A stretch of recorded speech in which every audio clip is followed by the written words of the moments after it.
How's it going, everyone, and welcome to another episode of No Excuses on VTWProductions.com and YouTube.com. Your favorite show hosts, Aristo. Fenurian. And Volatile, and we're here to bring you the latest news and commentary on the video games industry for the week that was, and so far as it was. And despite the fact that for at least two of us, we were drowning in work as per usual. But, you know, adulting dies hard. Unfortunately, you can't get away from it. But I'm still convinced that there must be some plan somewhere which will allow me to play video more instead of working all the freaking time. But I'll let you guys know when I figure out the secret to that.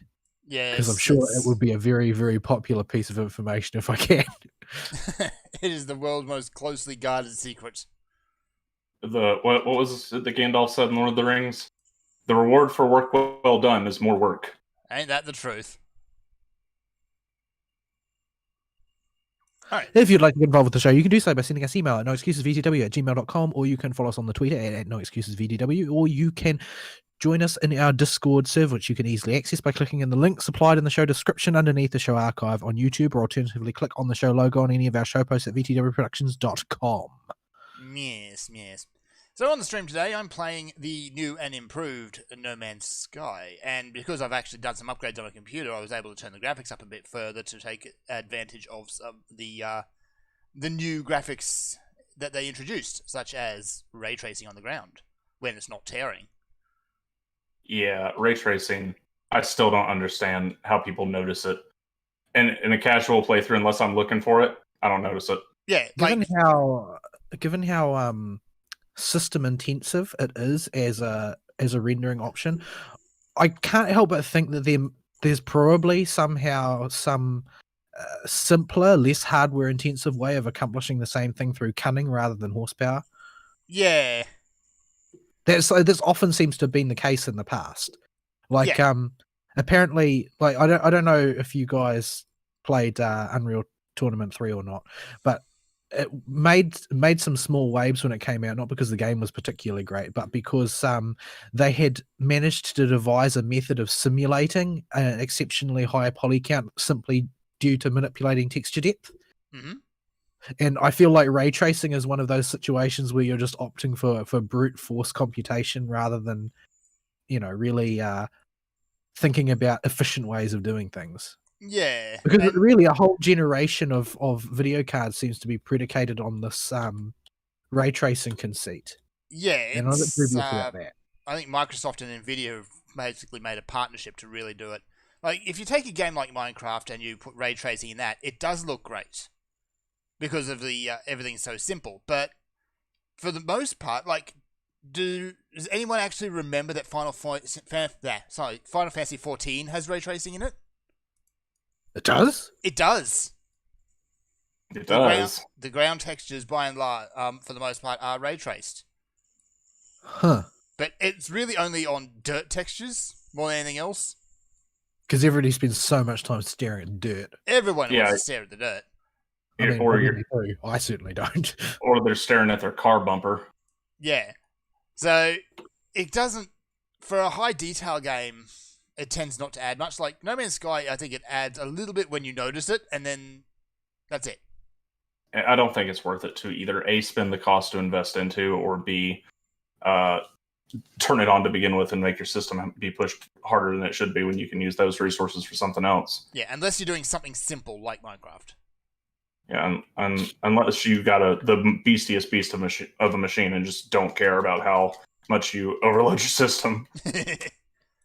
But I mean, that's the beauty of the PC as a platform, is that you can straight up choose that you really do care about that kind of thing if you want. So yes, you can choose your level of beef. So yeah, with all these upgrades I've made, my computer is significantly beefier now, so I can actually play games at high to ultra graphics again, which has been quite nice. So, No Man's Sky did a massive update again, and what they did this time is, for the most part, focus on planet diversity, and I'm saying diversity in its actual sense. Not, the bastardized sense. The planets are not woke, but they are. There are many types of them, and makes find the right one where you want to set up a base or build something or go exploring at that particular moment. An ordeal, but that's part of the game. So yeah, it's finding finding the best place to set up. Like every time I go to set up a base in this game, I'll find a planet and think, okay, this place is nice, and then I'll set up a little bit of a base and fly around it a little bit to move along, and suddenly I find a planet that I think is slightly better, and now I suddenly want to move my base. or you find a planet you think is good in every way, and then it turns out half of the animals are hostile. Yeah, but you don't notice that the first time you're there. Yeah. Because they only come out at night or something. Or it has really infrequent but intense rainstorms or snowstorms or cold storms or acid storms or something that totally mess with everything. Yeah. There are perfect, I think they call them Gaia planets or something like that. Paradise planet. No, the actual designation tends to vary a bit, but people have actually made documentation listing where all these ideal perfect planets are. Oh yeah, when somebody finds one, they can just publish the teleport code for the symbols to go to the star system, and then people can just take a warp gate to that particular system and go to the planet.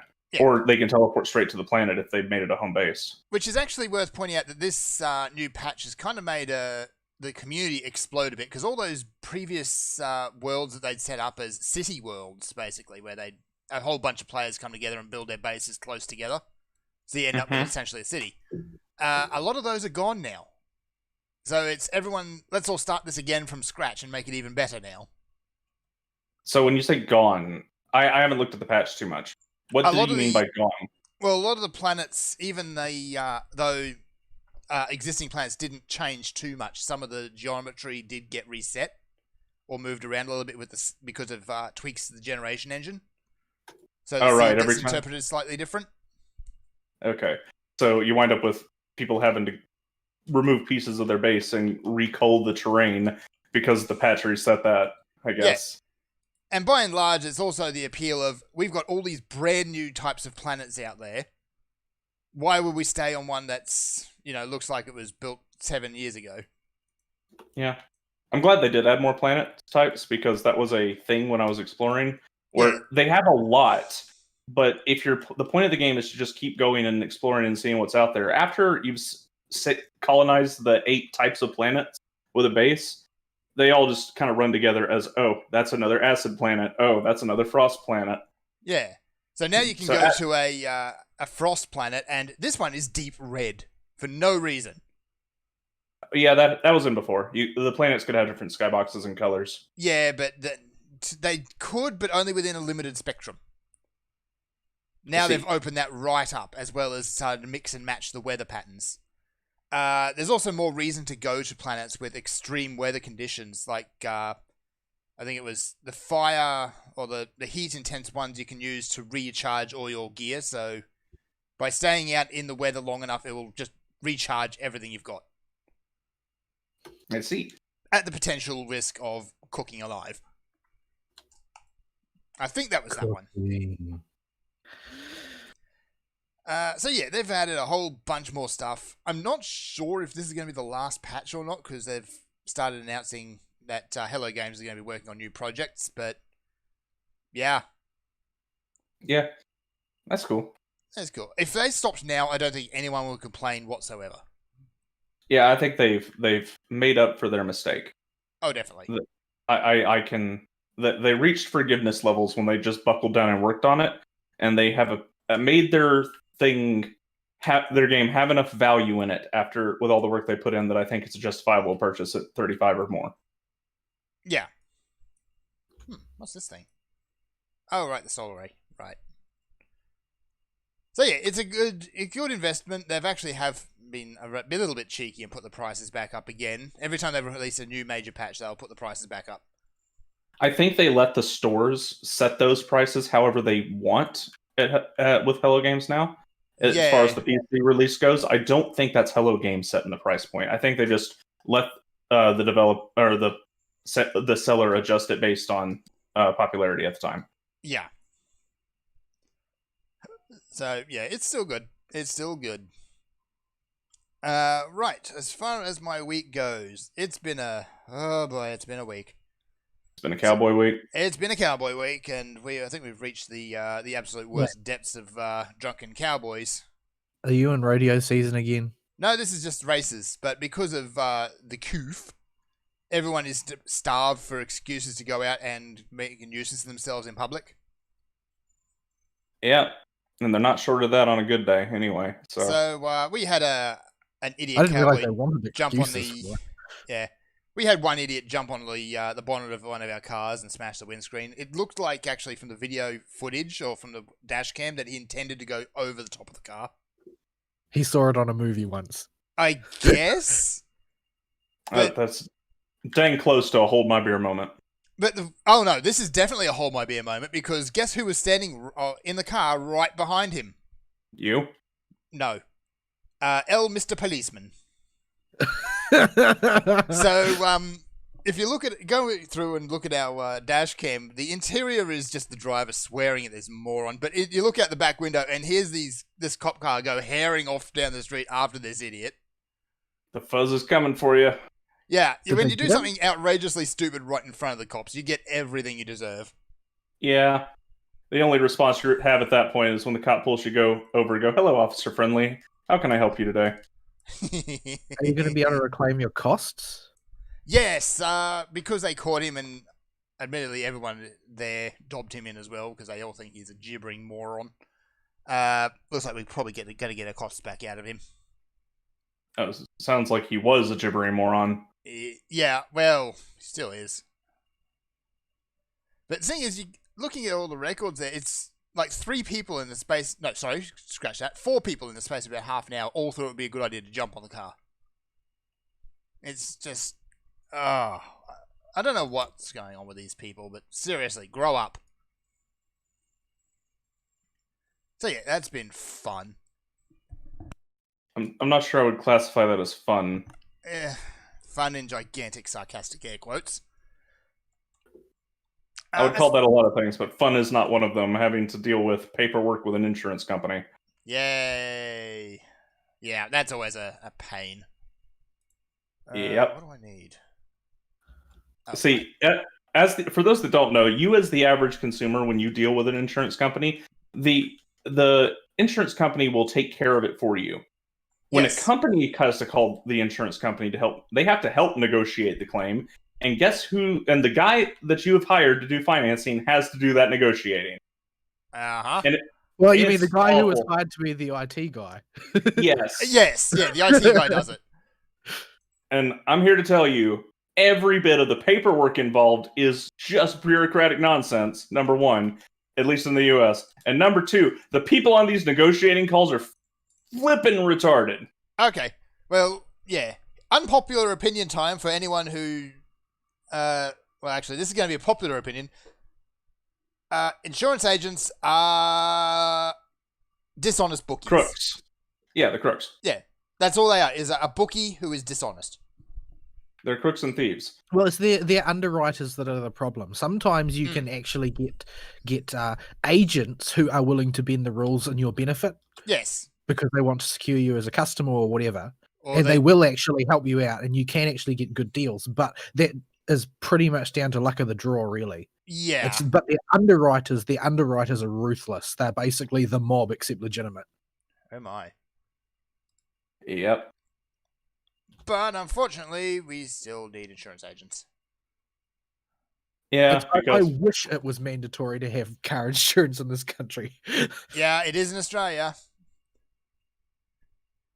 It's all part of your vehicle registration. If you don't have predetermined insurance, you have to have it before you can register your vehicle. Yeah, you just have to pay over and over here. You got to pay for your warrant. You got to pay for your registration. If you've got a diesel, you got to pay for road usage taxes. You got to pay for your insurance. Yeah. For constantly renewing your license when it expires. If you are financially supporting yourself like a normal adult, and you don't have a car yet, just understand, no matter what country you live in, there is more to a car in terms of cost than just the price tag that's on the car at the dealership. Oh my, yes. And a whole lot of bureaucracy and red tape. So anyway, in terms of media, I did go back and finish off the last tiny little bit of Battlegrounds. which was just Okay. the kind of the epilogue bit. What I did find really nice actually was that little short story at the end. He released that. Marshall actually put the audiobook out for it early. Okay, So that's been out for a few months. after the kind of the chaos and horror that is basically Battlegrounds, having that little Christmas story there where Harry is basically making a bike for here's one of those new planets. I'm gonna go over there. But making a bike for Maggie, and everyone turns up, and even Mab gets wholesome. Well, as wholesome as she's possibly capable of being. Yeah, it's Mab. It's Mab, but it's just a really nice palate cleanser. After Battleground, I think he just didn't want the book itself to close on. The ending is very much so the end of The Empire Strikes Back. Yeah, They've lost a whole lot in this battle, and the future moving forward is uncertain and more dangerous than it was. we've won, So, but at what cost? yeah, is this a Pythic victory, or did we just get whomped? Pyrrhic. Pyrrhic. Very mythic. Yeah. The Y got stuck in my head, and how to say that? Pythic. I kept trying to check myself, and I'm like, wait a minute, that's not right. That's not right. I just went with it eventually. The Pith won. Yeah. So Revenge of the Pith. So yeah, he puts this short story in, which is good. I think the short story helps it a lot because it doesn't end on a cliffhanger of any kind, other than more. We'll talk about Starborn stuff later, and more we'll get into the main big events of the story. Yeah, so it's just something nice and sweet at the end. Wow, this is actually kind of cool. Got volcanoes, active volcanoes. Do you also have dogs barking in the background? I Yes, do. he does. There's a man moving rubbish around outside, so that's fun. I see. It only took him like 6 to 8 weeks for him to come around and take it away. But of course, he has to do it now. Oh boy. So I'm going to end my week there for the moment while I go and deal with this. So Vol, over to you. Oh, it's my week. Okay.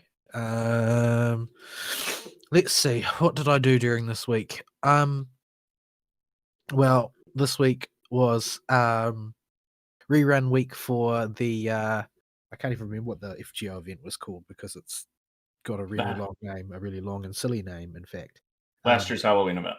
Yeah, last year's Halloween. Yeah, demonic Halloween strike, demonic climb, Himeji Castle War.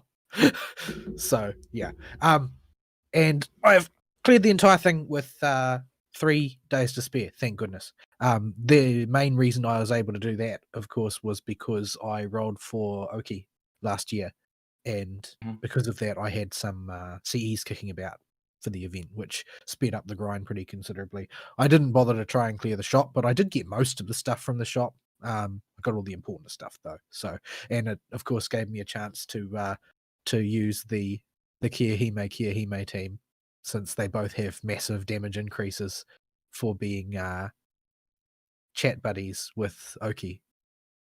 I see. Meaning that pretty much Kyozurka, my Kyozurka is almost at 2000 gold foos and is 10 level 100. So she was pretty much a permanent fixture for my party, since she could annihilate the last wave of pretty much any farming stage, which is convenient. So occasionally it pays off to have chosen a very strange selection for my growling.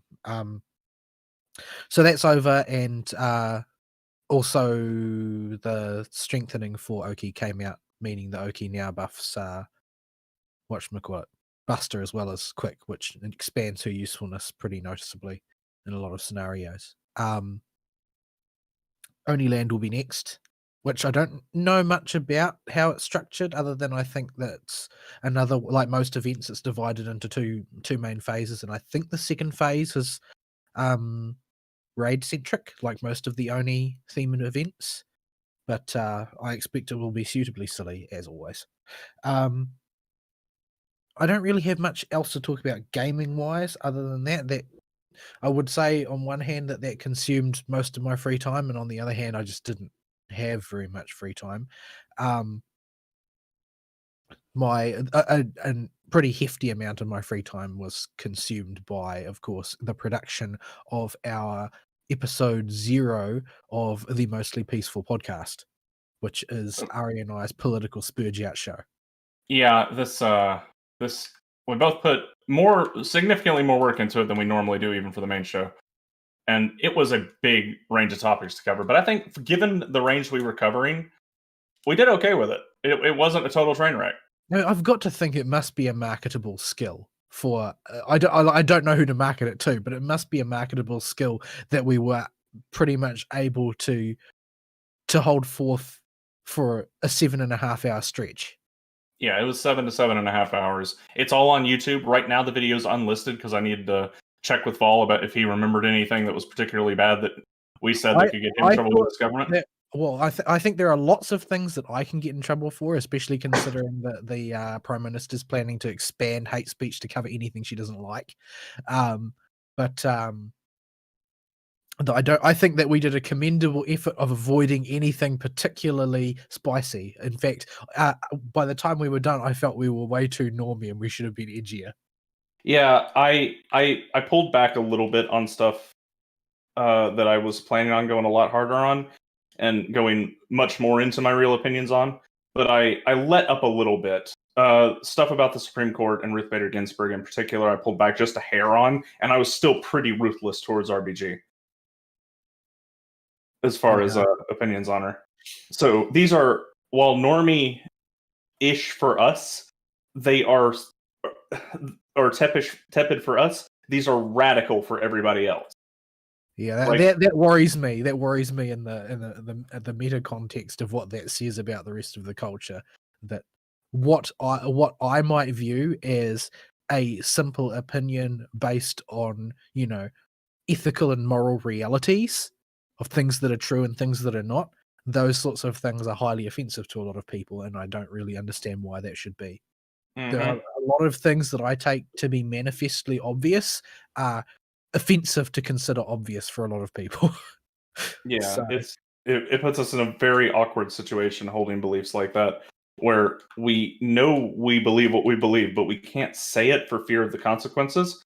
And this show is basically us saying, screw that, and just kind of going with it, whatever we think at that moment. I think that a lot of our beliefs aren't actually uncommon. It's just a matter of how many people are one able and two willing to articulate it because of the hazards associated with that. Because a lot of what we thought and talked about are things that a normal person, given a normal set of information, would naturally conclude. Yeah. If there wasn't all of these sort of cultural boundaries drawn around all types of things, which are frankly artificial, all of these penalties and censures associated with all of these things, which are just basically normal things to think, normal impressions that you get when presented with a set of facts. Yeah, and that's a big reason I was so gung-ho on doing this is I caught myself censoring myself, and despite not or telling other people to not do that. And so I really wanted to get this show out there and done so that I wasn't a hypocrite on it. Because if I'm telling other people to risk their livelihoods by saying things that are true but people don't like to hear, and I'm not doing it, even though I was doing it a little bit on this show, it just it seemed really hypocritical to me, and I didn't want that to continue. Yeah, I don't really have a tact organ, and I don't really temper the things that I say, and so I expect that eventually I'm going to get in trouble for it.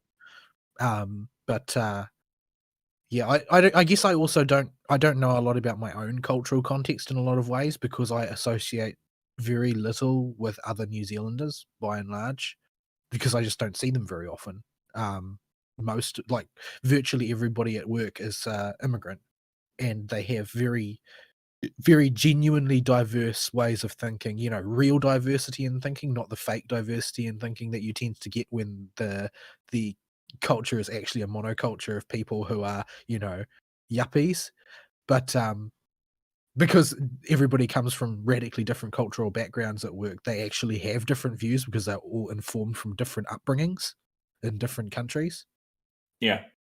But yeah, that we can save more of that discussion for another show. However, If you want to watch it, you'll have to go to the announcements board in our Discord, by the way. It's broken up into 5 parts because A, the file size was going to be massive if I made this thing one file and take forever to upload and process. And 2, in case anything broke, I wanted to only lose an hour and a half because we were going for a very long time. Yeah, but I really do hope that one day that will be considered to be a useful skill. That we can literally filibuster for 7.5 straight hours. And I didn't even really consider it very difficult. I probably could have kept going for another 4 or 5. I was only cutting it down because I was like, nobody is going to listen to this thing if it's any longer. In fact, they're probably not going to listen to it now because of the length. So that's the only other reason I was moving us along. But it was structured good. I think we did okay with it. A bit more tweaking, a bit more practice structuring things that way, and we can do it whenever basically there's news to talk about. It won't have a schedule yet. If we get really into it and it gets going, and we just really like doing it, it may get one. But for now, it's a as we have stuff to talk about thing. So yeah. And I expect that there will be quite a bit of material over the course of the next few weeks as the run-up to the election takes place in the United States. I, on the other hand, I went and cast a vote early because I basically given up on my country. So I went and cast my vote on Saturday. Just every time I think about it, I just get depressed. I don't think a lot of people appreciate just how racially biased New Zealand is, because New Zealand seems to be viewed by people overseas as like a little Canada. And for some reason, people think well of Canada. Not really sure I understand why. But, yeah, I don't get that perception either. You guys seem like you're more like little Germany, modern Germany. That's actually a really good comparison in terms of the way things are done. Except that I would say that Germans are number 1 less lazy, and number 2 have a stronger sense of morality on average. Plus, there are factions within Germany that actually oppose the prevailing liberal orthodoxy, which is not true in New Zealand. There's virtually nobody that opposes it. So yeah, I went and cast my vote, although a few years ago my electorate was gerrymandered into it being an impossible win for anyone but the left. So it sort of didn't really feel like it was really worth it. I cast my party vote. Since you get 2 votes in New Zealand. I cast my party vote for the Conservative Party, which are a bunch of meme-tastic and scandal-ridden lunatics. But the point was not to actually vote for them because they're never going to win. The point of that vote is to basically send a message that the right has fractured, because the main centre-right party spends so much time playing to the centre and the centre-left that it causes the social conservative and libertarians to fracture off from them, which prevents them ever winning. So there's basically, I voted for conservatives because I know that there's a lot of people going to vote for ACT who are the libertarians, and I basically wanted to leave a voting indicator that the right has fractured, and if the right is going to gain any ground in this country, which is like overwhelmingly left-wing in terms of policy, then the National Party needs to try and pull its head in and assemble some form of coherent leadership and stop trying to relentlessly play to the centre when that's really not their strength. The centre hate National, so they should stop playing to them. Yeah, I get that impression a lot with conservatives in the US as well. We don't have an alternate party at all as far as conservatism is concerned. Libertarians agree with the opposite party too much. So, but we have Republicans that play way too hard to the center during some elections, although that has changed quite a bit in these last few years. If you divide it up, as you can see, it being quite divided at a time like this, where the National Party, which normally absorbs most of the votes to the right, is very weak. You can tell how fractious the right is in New Zealand by looking at the voting composition, where you've got less than half of the country vote to the right, but roughly 8 to 10% of them vote pure libertarian now. So the Libertarian Party actually gets a hefty amount of votes. And only about 1 or 2% are willing to vote conservative, largely because most of the conservatives. The problem with social conservatives particularly is that they're too practical. They're not Yeah. ideological enough. And so they will vote for a party that doesn't agree with them on 99% of things in the hopes of getting the 1% of things that they do want, which is not good game theory, Yeah. really, to be honest. Well, as a Because- conservative or libertarian, you're playing with a disadvantage in the marketing game anyway because you don't have anything to sell. You're selling a lack of them doing something to let responsibility fall on the individuals. That is not something that's easy to sell because it's not a thing you can put on a banner or in an ad to advertise what you're doing. At any rate, I cast my electorate vote, which is my second vote, for the National Party candidate, not because I know who they are or care who they are, but because the Labour one is going to win anyway. So I figure I might as well consolidate the maximum amount of support around their main opposition. But the system was gamed very heavily for Christchurch. The borders on the electorates were redrawn to ensure a Labour win, and they put as their candidate for Central Christchurch a guy who deals with his profession was a lawyer for earthquake claims. That's probably the most corruptible profession I've ever heard of, and I didn't know it existed until 3 seconds ago. So yeah, sorry about that, folks. I just had to go off for a bit of rubbish yeeting. Yeah, so I did my civic duty and voted for what little it will matter, which is not at all. And I every time I think about it, I get hacked off that we're considered to be a progressive country that have an outright racist electoral system, where your vote is just worth more if you're a Maori. Isn't that great? Yeah. I was born with the wrong parents, so my vote has less strategic value. Yay.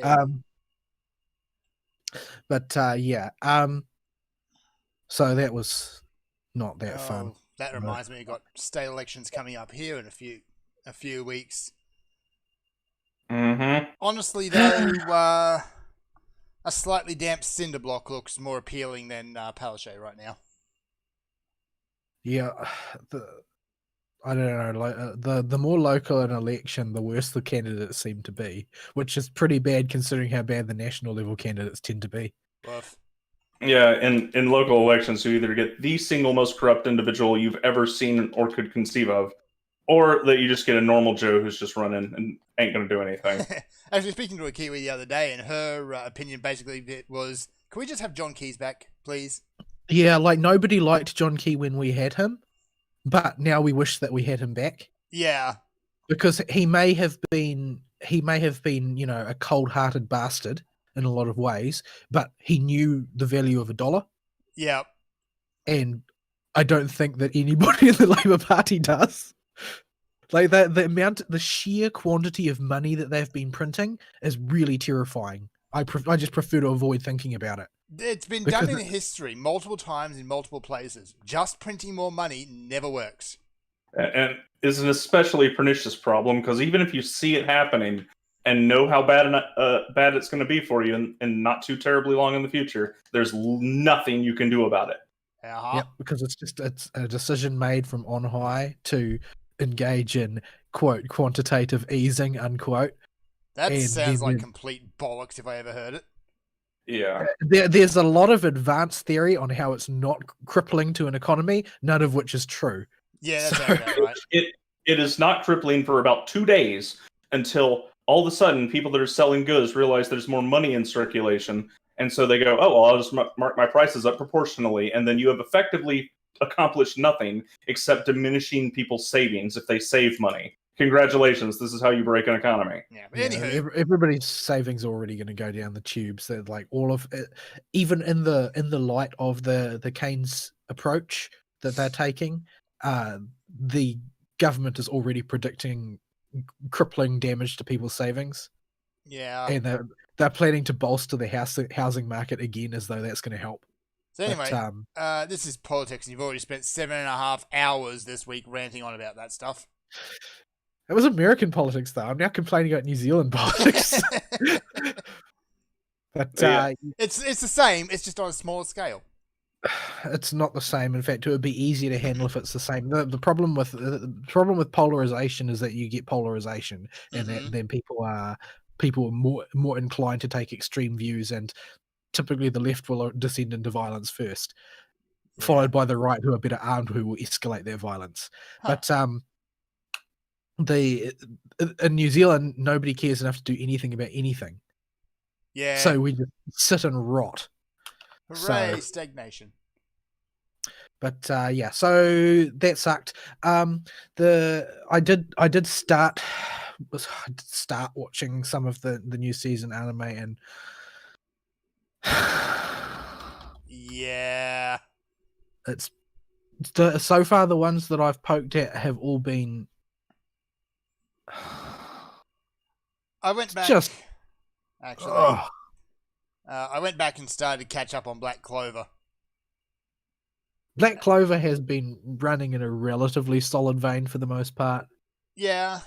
Unfortunately, though, the whole story, I think, gets a little bit sidetracked whenever Mario Leona shows up, because she shows up and just steals the show.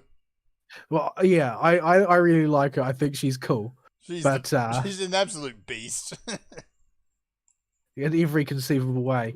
But yeah, I think she mainly serves filler purposes.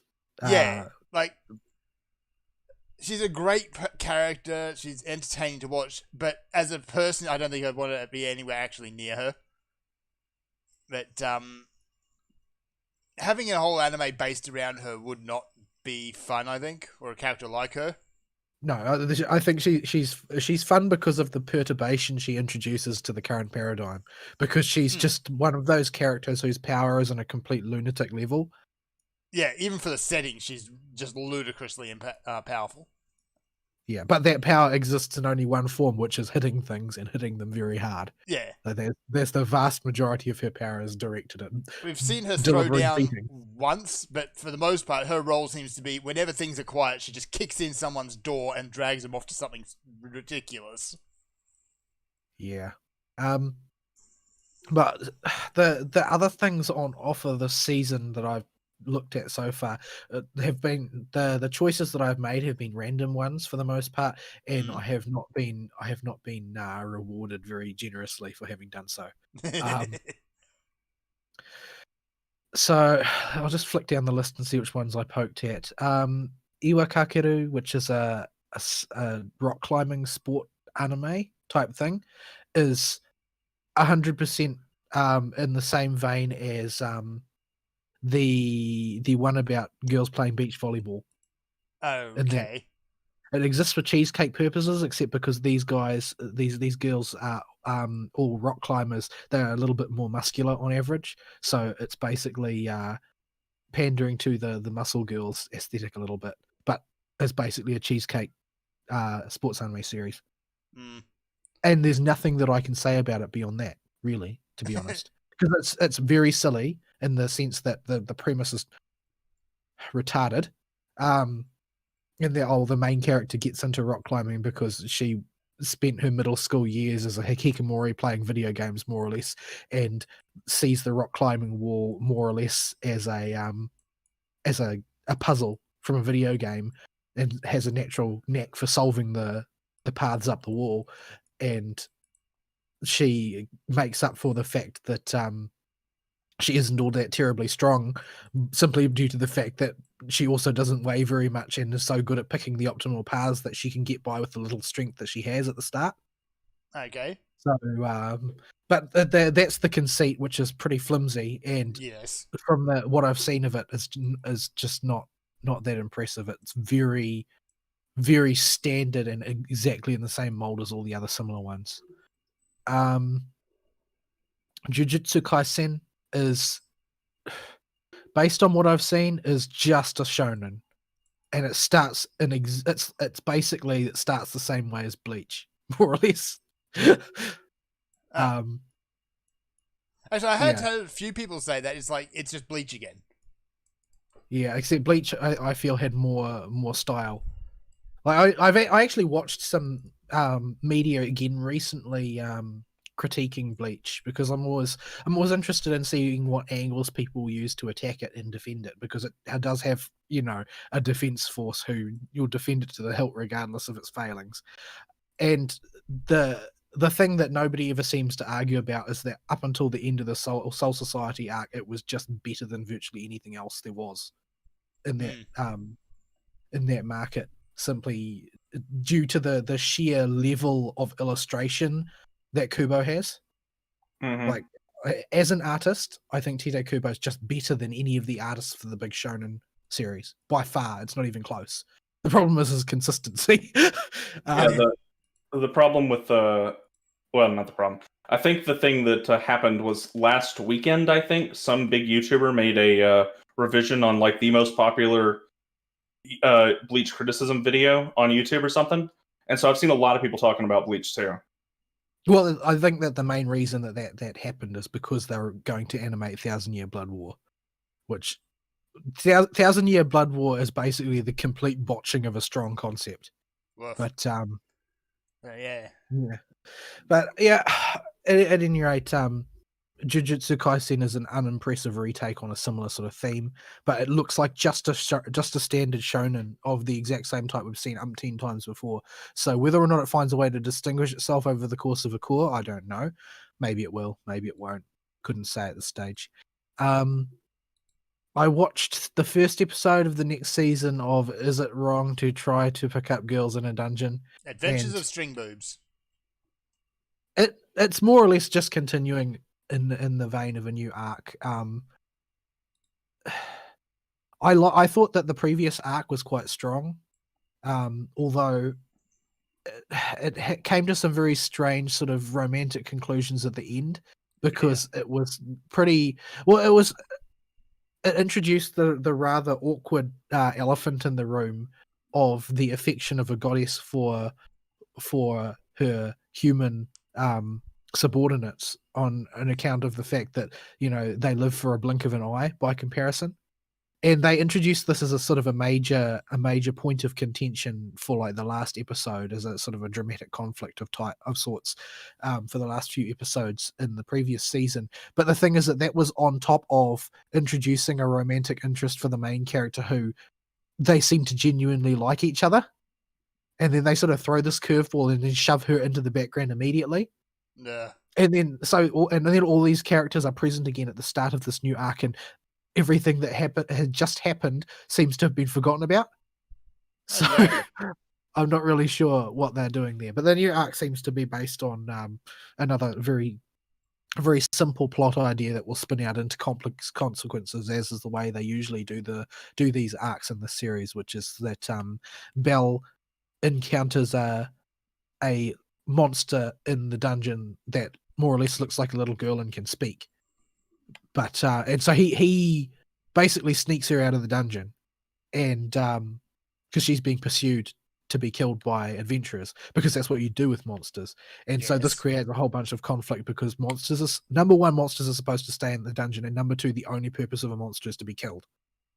But this one is quite clearly sentient and just behaves like a little girl, generally speaking, aside from her tendency to accidentally cause grievous injury to people that she touches. But yeah, so that seems to be going to be the flashpoint in this one. They've spent several seasons now teasing the idea that there's some sort of deep dark secret behind the dungeon and the whole reason things are done like this in this world, which is something that they've been teasing so thoroughly and have not bothered to actually explain in any measure. The final boss sort is of Trump getting maybe I'm sort of getting a bit frustrated with the series now because I've actually quite diligently watched every season of it that has come out, including the spin-offs, not because I have a strong affection for it, but because I keep hoping that it's going to build on the central narrative of why is the dungeon here? What is the objective of it? Why does the world and society operate this way when it doesn't seem to serve a real purpose? It seems to be sort of an unlimited source of economic inflation, basically, which a lot of these setups are, because they're all based on video games, right? Yep. So they have the MMO problem of infinite inflation. Yeah. But for some reason, they've cottoned on to the fact that the dungeon is unnatural in this particular setting, but they've never explained it over the course of so many seasons. And I'm sort of hoping they'll get around to it at some point. Speaking of that type of thing, I'm standing on 1,000,000 lives. I watched the first episode of that, and it is a very it's not a very samey isekai. It is an isekai of the standard sort, except that it's not the same as all the others, yet it somehow completely fails to be engaging regardless. That's what I found. And that may just be isekai fatigue. But basically the main character is like, I don't know, high school student, late middle school student, one or the other. They always are. Because they always are. And the only thing he cares about is going home and playing video games. He doesn't really associate with other people in his school. He doesn't get along with them or anything like that. He's not an outcast or anything, but he also doesn't involve himself with the rest of the world. And he gets dragged into this isekai world by the popular girl in class and a not quite so popular quiet girl in class. And basically the reason he is dragged into that world is because those two girls were instructed to bring him with them, and basically the one that originally got sucked in was the popular girl. She was told to make friends with somebody else to bring them in, and she did that with the not so popular girl. And then they were both told to bring in this other guy, and none of them have any idea why they're doing anything that they're doing, except that they just get stuck there in this other world until they complete a certain objective. And they're in this case, they're often simple ones like kill one goblin or make contact with these people or whatever, and sort of like low level MMO objectives type of thing. Okay. But they got normal classes like mage or fighter or whatever. The guy that gets dragged in, he gets the class farmer, which has no combat ability whatsoever. It has easily broken farming tools as the only equipables. The difference with the setting, which gives it a little bit of a spin, is the fact that when they die in this world, they don't die. They resurrect after 30 seconds, provided that there's at least one person still alive. If they all die at once, they just die. Yeah. And also they can take permanent damage. Like one of the characters got eaten. That means she's gone until they complete the mission. And one character got her arm bitten off. Their arm is gone until they complete their mission. Yeah, so basically the idea is that you can die as many times as necessary, provided that you don't die in too gratuitous a fashion to remove you from contention, or that everybody doesn't die. But there's something about the way the characters are designed and the things they say and the way the story is structured that it just lacks an ounce of charm. Like even if you could, even if you can do something with this because it's like the character's not strong, he's weak, and he has to exploit the rules in order to make progress. Like you could do something with that, except the character's just not likable at all. Like the fact that he spent all of his time playing video games and has no social skills also makes him unlikable. So not only does he not have social skills relative to his world, he also doesn't have any social skills relative to the viewer. Oh. So I just don't care. I don't care if he dies. If he dies, then I can stop watching another stupid isekai. Especially one that, it sounds like an interesting concept at least, but yeah, they do nothing with it. Yeah, it's not good. It's just not. What else did I dabble in? I watched the first episode, which is a double length one of Warlords of Sigurd Dreifer, which is the easiest way to sum it up would be to say it's the exact same story again as Strike Witches and Girly Air Force, which is cute girls fly around fighting aliens for no reason. And that's it. I don't know what else I could possibly say. Really, that's the plot. And I also watched the first episode of the new season of Irregular Magic High School, which proceeds pretty much exactly the way the book did, with a little bit lower resolution because the book is a bit long on detail. There's not really much to say there, since it's a setup for stories that in that series of stories are told in quite long, slow-paced arcs. So there's not really much to glean from a single episode, and because I know the story so well already, I probably can't critique it very effectively. But it seems like it's more or less just a continuation of the previous one. If it had just been the next episode rather than being several years of break, I wouldn't have noticed. And the last one that I watched is By the Grace of the Gods, which is another isekai. Which I would describe as Slime Farmer the animation, Slime Rancher the animation. Oh, I they're guess. harvesting poo. Sort of yes and sort of no. Oh, There is dear. a type of slime that eats poo, What? and it turns the poo into fertilizer by consuming it and refining it. But Poo is already basically, fertilizer, I guess. well, you can turn it into high yield fertilizer, I guess. Yes. But they can also do it with any kind of garbage or waste. But no, organic waste, that is. But they're basically instant compost machines. But the isekai, the weird thing about this one is I don't understand why it's an isekai. Like, it seems like you could write the exact same story as presented, except have it not be an isekai, and it would work just as well. But that may change. Maybe they'll go through all the traditional isekai conceits later. I mean, the main character is still powerful, like disproportionately so. But well, the circumstances are a bit different here. Basically, the scenario is that the main character's like, he's 36. He works for what they call a black company, which is basically a Japanese hothouse company that ignores labor laws. Mm-hmm. So they work punishing overtime and so on and so forth. They're basically on the death march 24/7. But at any rate, he apparently had an abusive childhood or something. It's just alluded to. It's not like expounded on at great length. And as a result, he's pretty proud of his general toughness and resilience, both mentally and physically. And he dies of sneezing. What? And he's very upset about this. He he basically he survived everything the world could throw at him, and then one night while he was asleep, he sneezed 4 times, and basically every time he sneezed, his pillow moved a little bit, and eventually on the 4th sneeze, his head slipped off his bed, and it hit his head against the ground, and he ruptured some blood vessels and died of a bleed in the brain because he was already under humongous amount of stress. So it's implied he was just on the edge. And a blow to the head.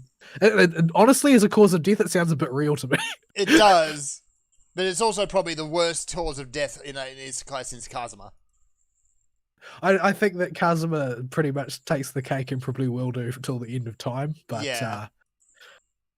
yeah, so he dies of that, and he ends up sitting at a low table drinking tea with 3 gods from another world. As and you do. They basically say that their world has run into a resourcing problem. There's not enough magic left floating around, and they've noticed the world that Earth exists in, a world which is bursting at the seams with magic, but nobody ever uses any. So they want to steal some to replenish their own resources, since nobody's using it. But in order to do that, they need to basically puncture a hole between worlds, and the easiest way to do that is to yoink a soul through, and his just happens to be handy. So in exchange for using him to create an opening between the worlds so they can fleece some magic, they're going to provide him with a new life. So they basically fabricate a body, and they import his basic stats and skills and whatnot. And he wakes up in the body of an 8-year-old little boy alone in the forest. So he's got all-rounder magic skills, and his physical stats are comically high, because he was an extremely buff, extremely strong, extremely tough man in his former life, and he's kept all the stats but none of the physical appearance. So he can kick a tree over if he tries hard enough, even though he's a spindly little 8-year-old. And he eventually decides that he's just going to live quietly in the forest because he's had enough of the stressful life. And he does so basically, he does so basically by farming slimes. Right. He runs into a slime and he's enthralled because he's seen a slime, just like in the video games. And he basically starts rounding them up and making familiars, and he has nearly 1,000 of them by the start of the story when he's about 11 years old. I see. and he's bred them into all different kinds, ones that make sticky string and ones that he can use to clean dishes with, and ones that create fertilizer, and Okay, ones yeah, that are poisonous. that is straight up Slime Rancher. Yeah. So he's got this house that's just bursting at the seams with slimes, and he's constantly auditing how many there are, how quickly they're dividing, and that sort of thing. And he manufactures an awful lot of things using slime byproducts. But he's just this 11-year-old sitting in the forest. He can barely speak because he hasn't spoken to anyone in years. And he runs into this a group of guys in the forest who've been attacked by a bear or whatever. And they've seen the bear off, but there's someone critically injured. So he helps them out. And they're like, the hell is this kid doing here by himself? He's only a little kid and he's living alone in the forest, surrounded by slimes. What the heck is going on here? And they check they use a magical device to divine his stats because they're suspicious of him.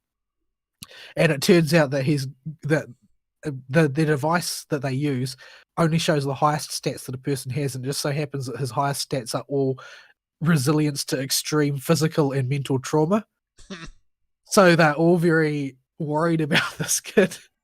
So they eventually decide that they're going to go back and work out what they're going to do and then come back from it. That's where the first episode ends. So it's an isekai that is different enough that it's captured my attention that I want to watch the next episode to see what happens. And it seems like the route that it's headed is more or less a slice of life sort of isekai. Basically a situation where somebody who's had a really crappy life will have the opportunity to have a slightly warmer and fuzzier one this time round, type of thing, except with lots of slimes. Just Lots of slimes. Yeah. So those are all the ones that I've poked at so far. There are still plenty of others this season, but I don't really see a great deal of hope in most of them. Yeah. And there's a sequel to Inuyasha this season. Wait, what? Yeah, I was vaguely aware that Inuyasha had actually ended at some point. Oh yeah, it ended years ago. Yeah, I know, but it actually ended. Like it had the story came to a conclusion. Yes, it did. Although I don't know what sort of conclusion. It's like, I mean, Ranma also ended years ago, but the story didn't come to a conclusion. Yeah. Him and Akane are still will they won't we until the end of time, I think. Yeah. Yeah. At any rate, apparently Inuyasha came to an end, and there's a new season has started called Yashahime, which is about a pair of twins, I think, who basically they meet the daughters of Sesshomaru and the daughter of Inuyasha, and they go on a journey or whatever. Okay. I don't know anything about Inuyasha. I didn't watch it. However, it's a thing, and I was sort of surprised that anybody remembered that property existed after all this time. It has notoriety in the West because back before the big anime boom, right when it was starting, Inuyasha was on Adult Swim as like the first thing that came on Adult Swim every night, right around 11 o'clock. Yeah. It's for a lot of people it was their first anime. Yeah, it is one of those that came in the Western anime boom, so it is certainly that for a good chunk of people in the US anyway. Well, I've never even seen an episode of it, but I just noticed it and I was like, huh, I remember hearing about that series. But yeah, so there's a bunch of stuff. I'll probably check out some more, but I don't really have great hopes for this season. It looks pretty freaking banal, to be honest. Yeah. It's all because of the virus. The virus. The virus. So hopefully once everything lifts up, the anime scene will bounce back. Every industry should hope they start bouncing back soon because we've had the Goof just messed everything up.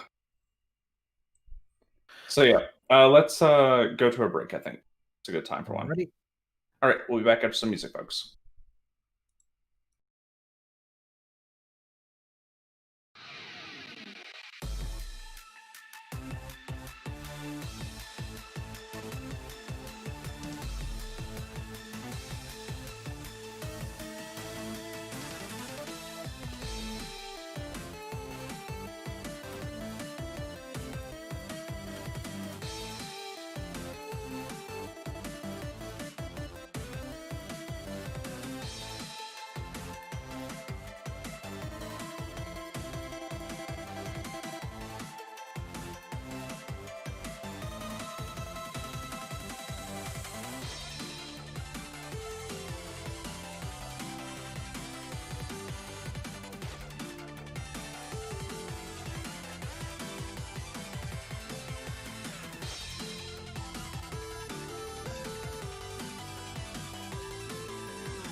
And we're back. We were at Vol's Week when I called a break because I really had to pee. And Well, we've I'm come more or back, less and I'm mid space battles. That's fun. I'm more or less done. I don't think there's anything else that I want to talk about. There's a bunch of series that I could watch, but I'll just see what ones I get round to. I only have so much time in the day, but yeah. Yeah. A lot And of a lot of these it's just just don't look particularly enthralling. Yeah, a lot of it is just not worth watching. Yeah, but you got to actually try it in order to figure that out for sure in a lot of cases. Yeah.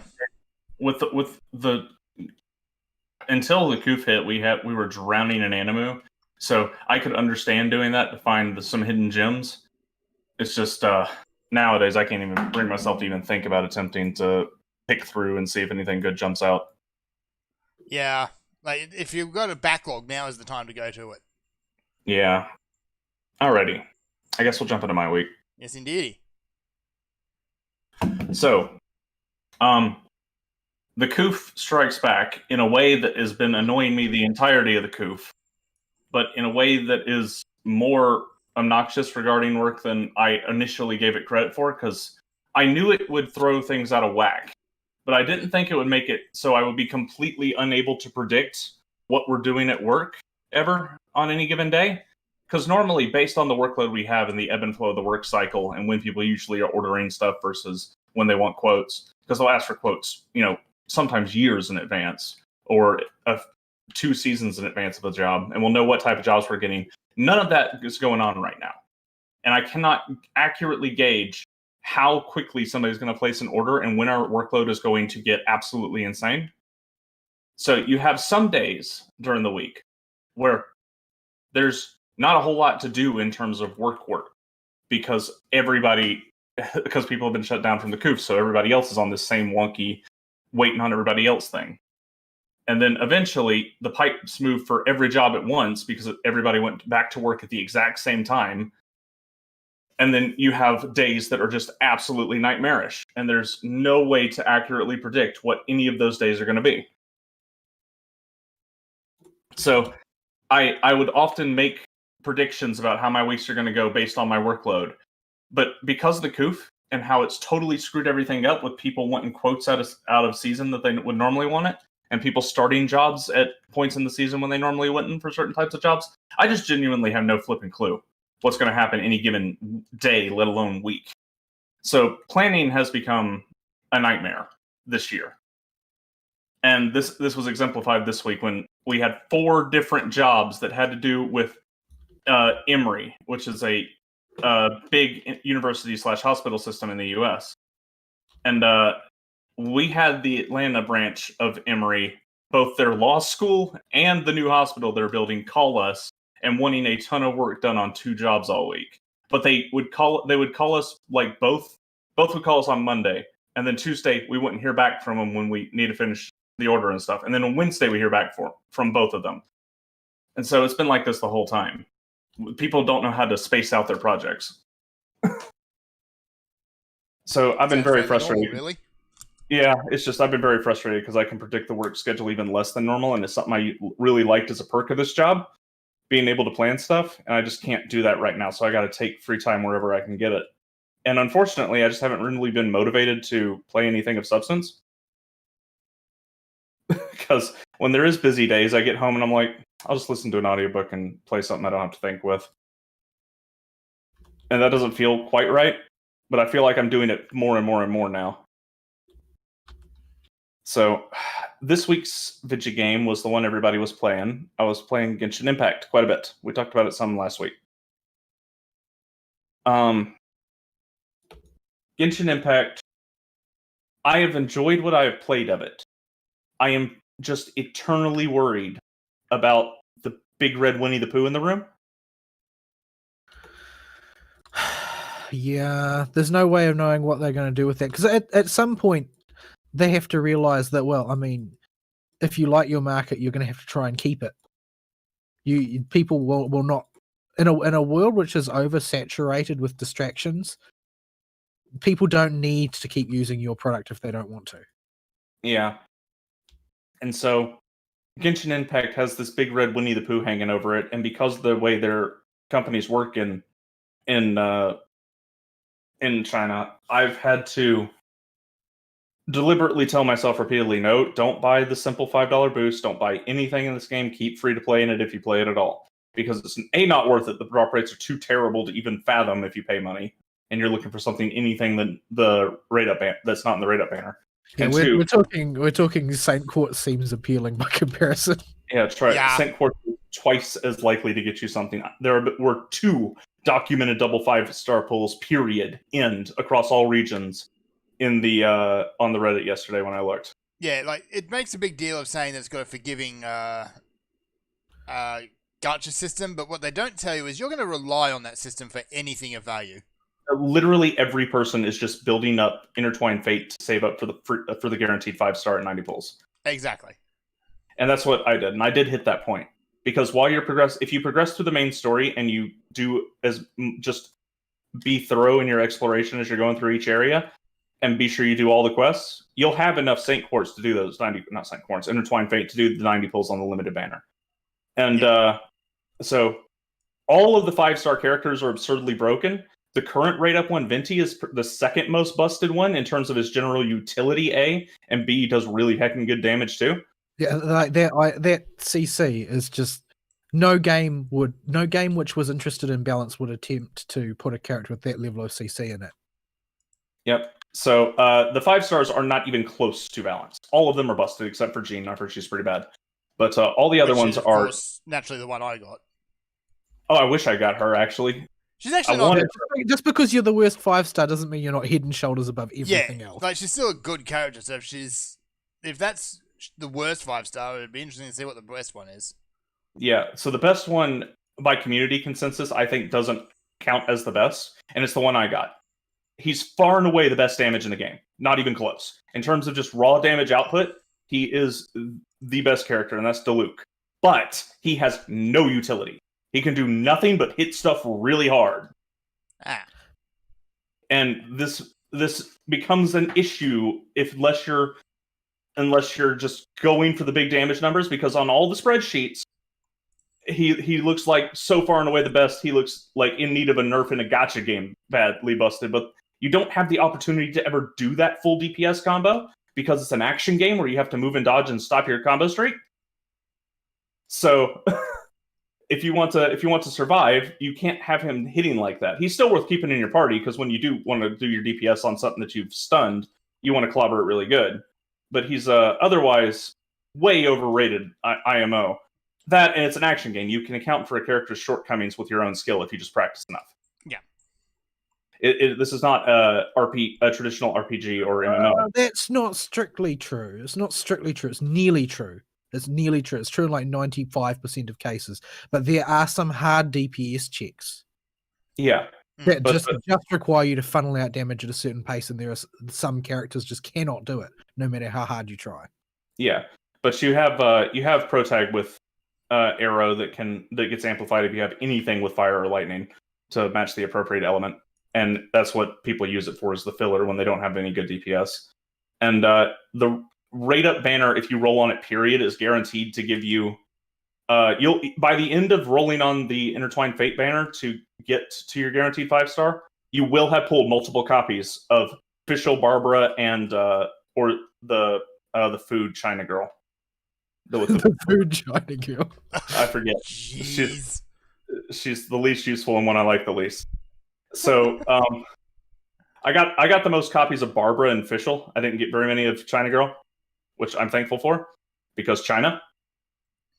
And fire-breathing panda. I mean, it's almost like the developers are hinting in with big neon letters what you're supposed to be building a team with the rate ups they have on this banner. They have Venti as utility DPS as the guaranteed 5-star. They have Fischl as the support damage dealer, who has Oz. You have Barbara, who's the only real good dedicated healer in the game that isn't one of the other 5-stars. And then you have your elemental CC and AoE damage with what's-her-nuts, China Girl.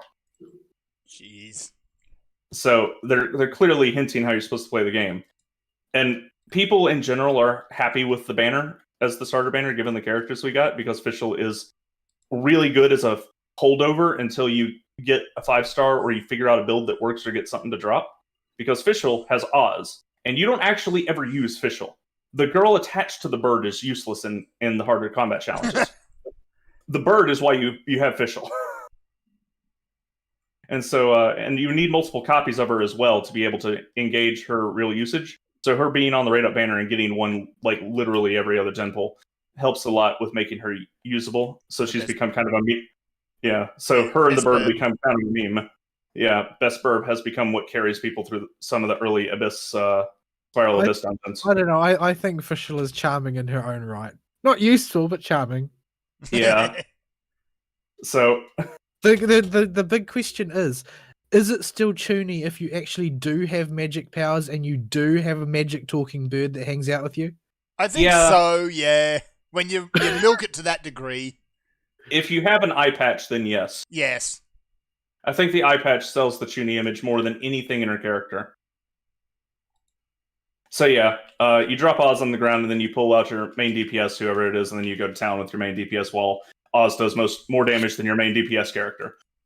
Unless you have like a good 5-star DPS like Venti or Diluc or somebody. No, I'm because I'm me. My main DPS characters are both tanks. Noelle's the placeholder DPS character until you get a good pull from the gacha. Yeah, well, my Noelle's my secondary though. My main is Ningguang, who is the most tanky, tank-focused tank that the game has to offer. The rock girl that summons rocks? Yeah, Ava pulled her too. I didn't get her. But yeah, we've been I was having fun with the game and got through all the story and world quests that are available and just booped around the world map until I got all the Aoculuses and the Geoculuses. How do you tell? You look up how many there are total. Look how many how far you've ascended your tower, because the towers go all the way to level 10, and then do the math. And then when you can't find the last one of each one, or the last couple, you open the dang map on the internet that tells you where they are and check all the spots one at a time. Yeah, that sounds about right. There are a number that when I was just, because most of the time I'm just mucking about, there are a number that I just gave up on because I couldn't work out where they were. I could only see them on the map. There's in the second area specifically in not China, there are a lot of spots that require you to go back to the Mondstadt area and change your Protags element back to wind if you don't have a secondary arrow character to activate pinwheels. So that's really obnoxious. I never changed it away from wind. I didn't see the point. My main party has 2 geo characters in it already. Because the Protag has her skill is to just drop a rock on the ground, and this rock you can climb on. It has collision, so you can get to higher places, and it also acts as a weight for weighted switches. So it's needed for exploration and triggering. What a pain. Yeah, I wasn't too big a fan of that either in the way they did it. It's creative, sure. It's just that it adds an extra burden of mucking about because you keep swapping your element. And God help you if you don't summon that stupid thing on perfectly flat terrain, because who knows what direction that rock is going to be jutting out of the ground after you summon it if the terrain isn't perfectly flat. It seems to roll a dice to decide where that thing's going to point, because it can point inside of the wall. Oh joy. What could possibly go wrong? Yeah. So that's a thing. I really enjoy the game. It's what I expected for this type of game, thereabouts. A bit more than I expected for a mobile game, because initially I didn't think this was a mobile game. I missed that part of the news about it while it was being talked about before it was released. But yeah, it's a fun time sink. It just it's early in the game's history, so it's like playing FGO when only Fuyuki and New Orleans was available. There's just not a whole lot of meat there to do yet after you finish the story. That's not really. I don't think that that's true. I think that you play games harder than 99.999% of the world. I think there's actually a shit ton of stuff to do. It's just that you spend your time doing nothing but doing it all. So. Yeah, I do have a thing where I will dedicate any free time I've got to whatever my current activity of choice is, usually a game, and just not adjust my free time spent for anything else until I am done with whatever I'm doing right now. So that, by its nature, just makes me get through what's available in this particular game very quickly. There's I'm a never solid playing 30. less than 3 games, so that doesn't happen with me at all. Yeah, I play things the polar opposite. But Oh. there is a. Oh, what's up? No, sorry, just No Man's Sky just crashed because it's trying to cram through an update. Oh, okay. Check that the stream's still running. That's okay. I caught that. Already watching it. Okay. But yeah. There is a solid 30-40 hours of gameplay here already, which is going to be more than enough to keep most people going for a while. For free to play, that's a pretty good deal. Yeah, and I have not had to spend a dime on the game so far, and I have been going through and progressing just fine. But there is a hard wall right now at adventure rank around 33. Because you just kind of run out of stuff to grind at that point, except for the stuff that you get with resin. And there is the hard wall of the resin system. And this is a big turnoff for me and a lot of other players, is the way they do the resin system. It limits the number of things you can do each day. And there is no real easy way to recharge it, because unlike FGO, where you can spin rainbow apples to recharge it, the Primo Gems you get in this game, the cost to refill your resin amplifies every time you recharge it each day to stop you from spamming it. There's also a maximum. So even if you have infinity dollars, you still can't keep playing indefinitely. Yeah, so you will get hard capped if you have an evening to just go ham on it. And this makes resin very, very precious, because you need it to get anything of substance for progressing any of the characters or items in the game. And it's become a real sticking point for me and a whole lot of other people, because it just makes it way harder to plan out what you're going to do. Yeah, well, it's but the thing which strikes me as silly about it is the fact that it is you and the hikikomoris who are going to be their main source of income. I mean, you're not giving any money to it, but people with your character will. Yeah, people that are going to play it nonstop and want to progress the game are, for some reason, like always, gamers have a streak of being absolute retards about financial decisions. And even worse than me, I'm bad, but some of these people just baffle me. And there's been a lot of outrage at people like, I've spent hundreds of dollars to get this Dilute to Constellation 3, and now I can't take him into the things anymore because of the resin cap system, and it's really bugging me, and I need refunds. I'm like, you people are dumb. You shouldn't have waited. Why did you go all in on a game that's just started and expect to be able to keep playing the game when they tell you about the resin system up front? FOMO. It's like, well, you went into you're number one, you're not as married to FGO as I am, and number two, you went in on day one, whereas I didn't. The feeling of never being able to catch up when you come in late is very real. Yeah. You usually, more often than not, you go in at the ground level of any given game you decide to play. For me, that is very rarely the case because I'm so limited on time and money. Mm-hmm. And the feeling like, oh, why even bother because I can't catch up is very real. So if you are really committed to starting a game and you decide to go ham, I mean, sometimes you're going to overplay your hand pretty significantly because of the simple fact that you've been through it before. You know how onerous it is to try and catch up. Like, I've only just managed to get all of the stuff that I missed from FGO when I was not playing early in its lifespan. Like, they only just recently finished off doing the reruns of the events that I missed. Yeah, and if you're trying it took literally years to catch up. Yeah, and I think it's reasonable to assume if you're playing early, you're just going to have everything already. And if you chew through the content is not going to let you endlessly progress when a game just comes out, number one. Especially when they have a vested interest in not letting you do that, because they need to pace the content to ensure that the majority of their player base has stuff to do. And for most people, the resin system is not going to be too big of a problem. It does need to be adjusted a little bit. It is really, really pricey to do anything of consequence right now. Like, you do the 2 weekly activities that are available right now, and you're out of resin. That's it. You're done. You can't go farm anything else. And it recharges at 1 per 8 minutes, I think, and it's capped at 120. It doesn't increase ever right now in the game. And It functions like AP or points that you spend to do the meaningful activities for those Like that are in wondering. every other mobile game, it's exactly the same. Yeah, every other game does it. Yeah. So that has been my biggest gameplay complaint is the resin system, but it's not enough to make as big of a stink about it as some people are. It's just the numbers just need to be adjusted. They don't need to really overhaul it yet. Once content is more available and they are expecting you to progress past adventure rank 35 instead of just getting walled there by the lack of stuff to give you adventure exp, I would like to see them rejig that system. But for now, I don't know what these people were expecting. The game just came out. It's a mobile type game with a mobile type monetary system. I think that for a lot of them, they are probably not appreciating it as such. They're probably thinking of it as a premium title. Yeah, it does. I guess it doesn't feel like a mobile game, even though it is, because you play it on a computer. Or you can play it on a computer. Because it's got actual gameplay.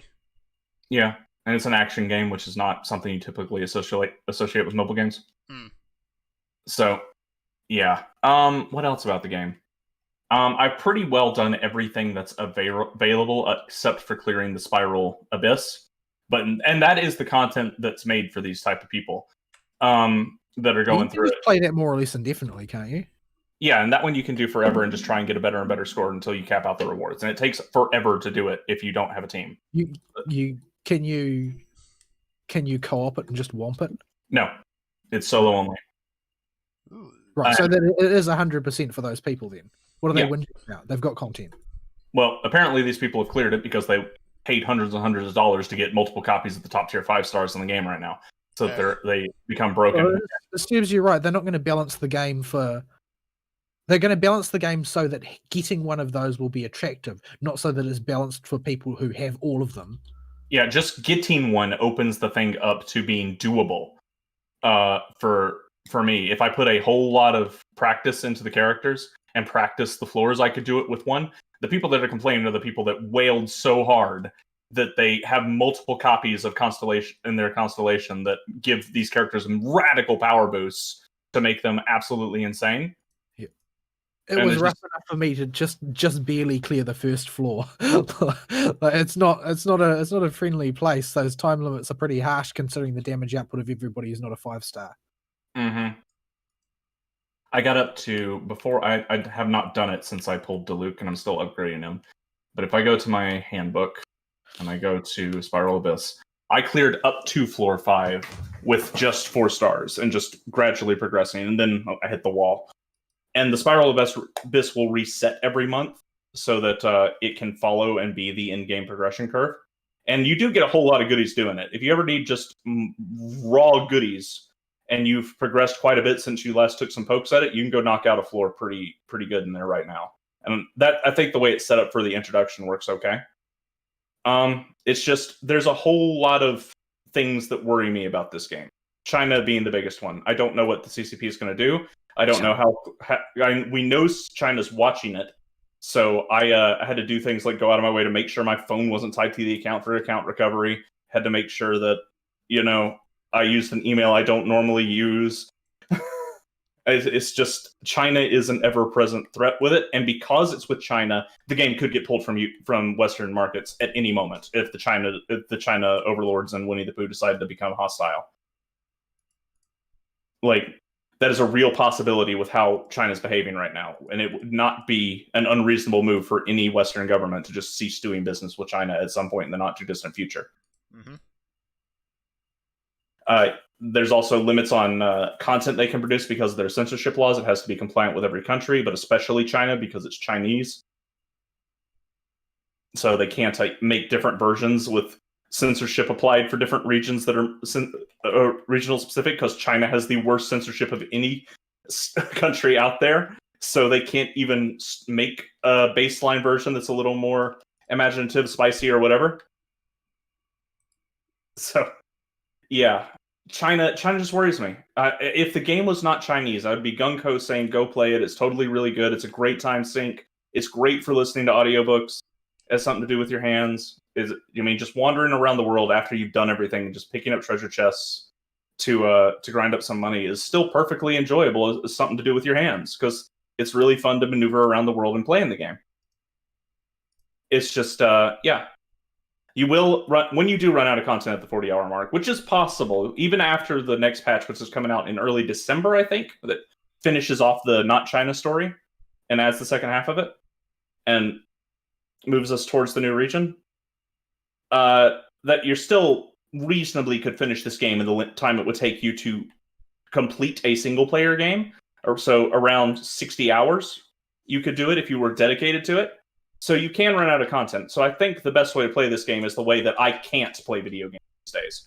I just have a psychological need not to do it this way, and that's to play it in bite-sized chunks and just take your time with it.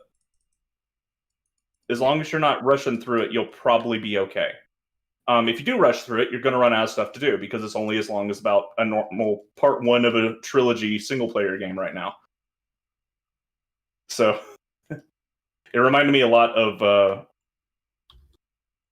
that goes too deep into the weeds.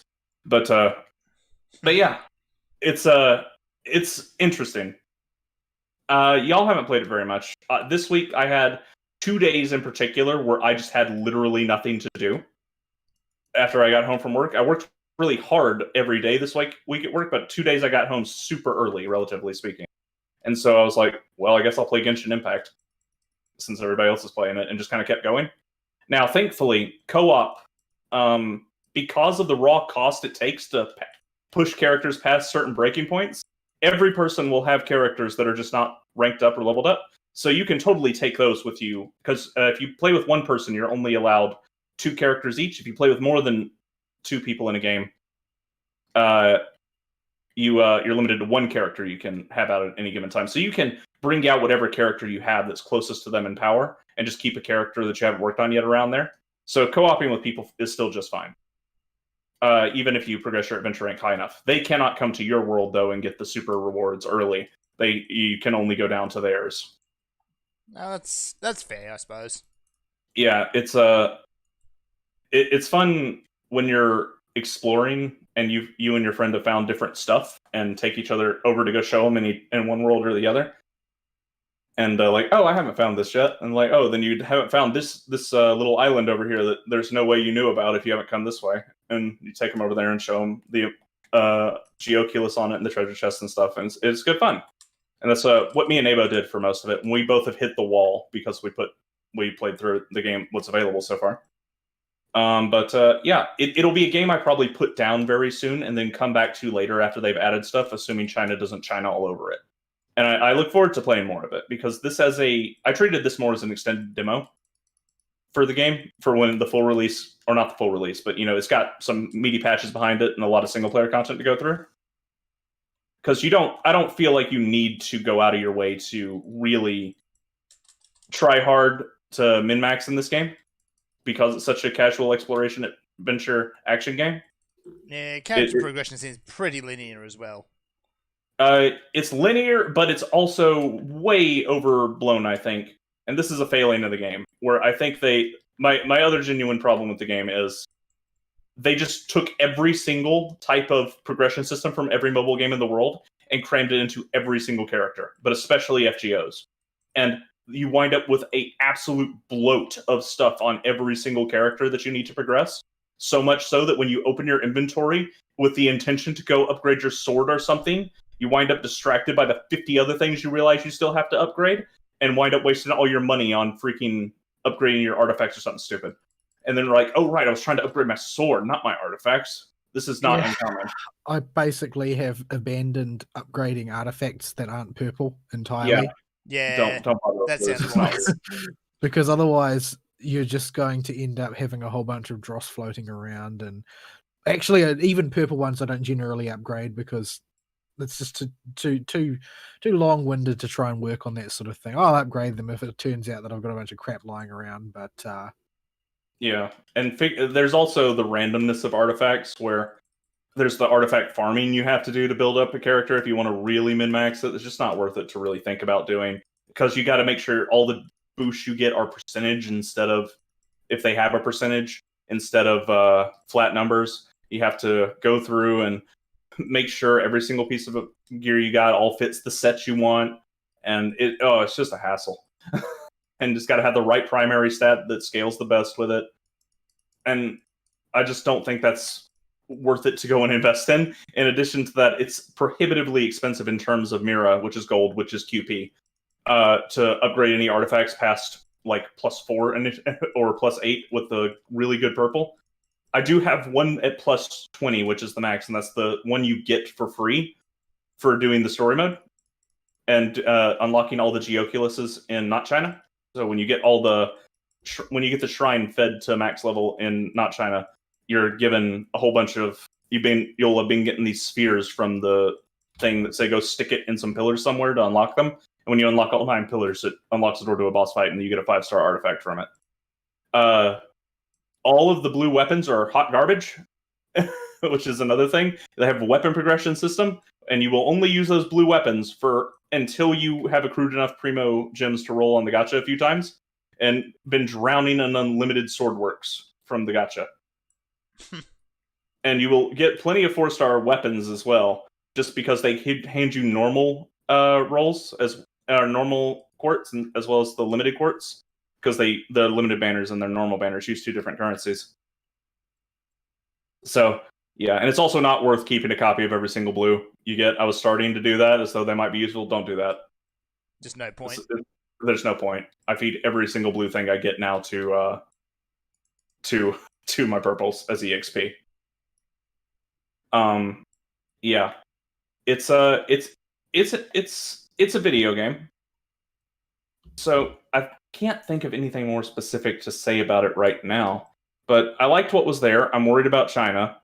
The character progression system needs some serious streamlining and trimming at some point.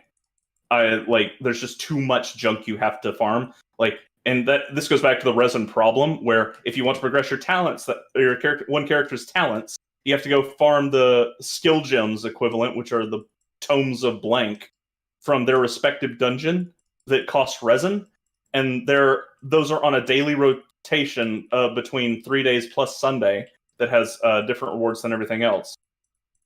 So you have to go through that to figure out which ones you need for each character, and then the weapons use different ascension materials, which are the exact same deal. You got to wait for the dungeon and the day that to open up, and the day that it gives that particular material, and then there's character level up progression stuff you need, which are from world bosses that you need to kill, and you can do these co-op. You can do any of this stuff co-op, but you need to go kill the fire boss and waste double resin than a dungeon would take to get materials. I really wish they hadn't called them ascension materials, because I have a minor heart attack every time I hear the phrase.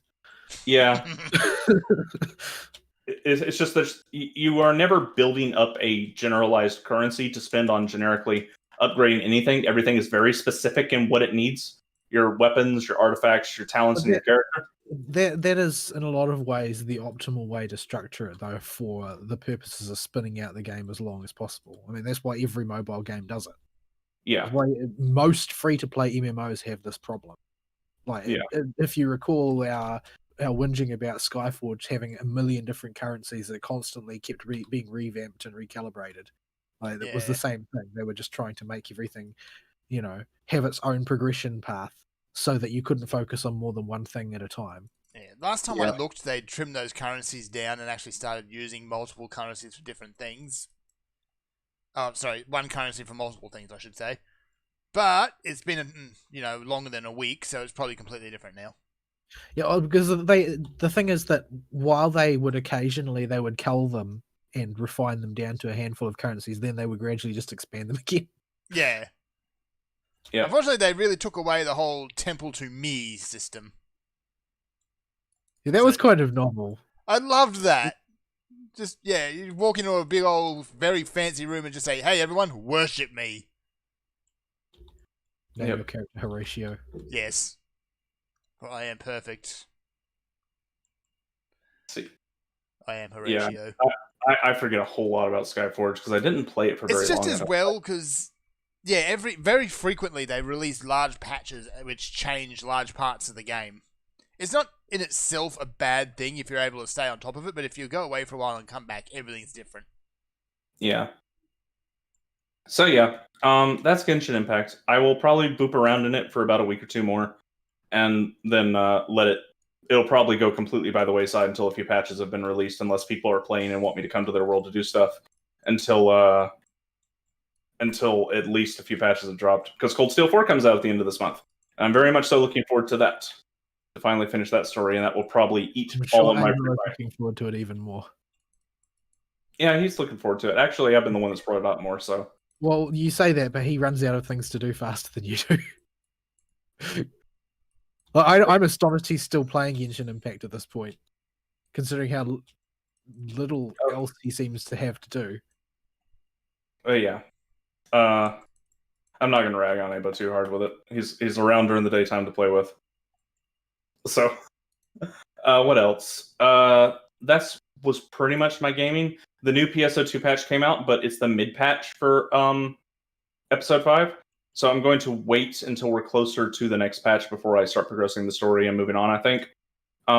Just because I don't want to be stuck in cliffhanger land again, number one, and waiting to figure out what they're going to do, and having to, because during these these hyperspeed patch cycles we're going through, the middle part of it is always the worst. Oh yeah. Not even close, it's always the worst. Because they have balanced stuff prepping for the next set of gear and junk to come out, and class stuff to come out. But as soon as the next part drops, they'll have a catch-up mechanic that'll come with it in some way. So there's no point in going for it until the very end of a episode or the very start of an episode. Yeah, the way it's going, once Chapter 6 releases and it's kind of caught up to Japan, then I might come back to it. Because at the moment, things are moving a bit too fast to stay on top of. At the middle of Chapter 6, we'll be at a point where we can make progress towards what JP is doing. Yep. And Also, I'll have Phantom, so I can optimize my summoner. Yeah. But the Tokyo bonus keys they give you for just doing your dailies in that game give you a ridiculous amount of EXP. I got every class up to 75, and I was messing with Hero.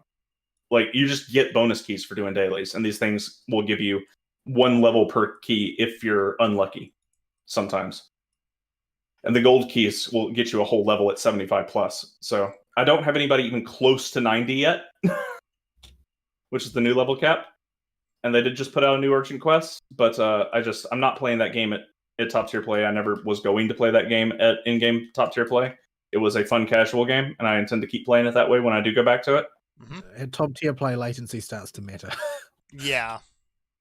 Yeah, I have very little interest in playing that game at super high level. I do like the solo challenge quest at the end of episode 4. I hope to do one for episode 5 again as well, because I want to do the challenge quest for Fat Leg and finally beat her one of these days.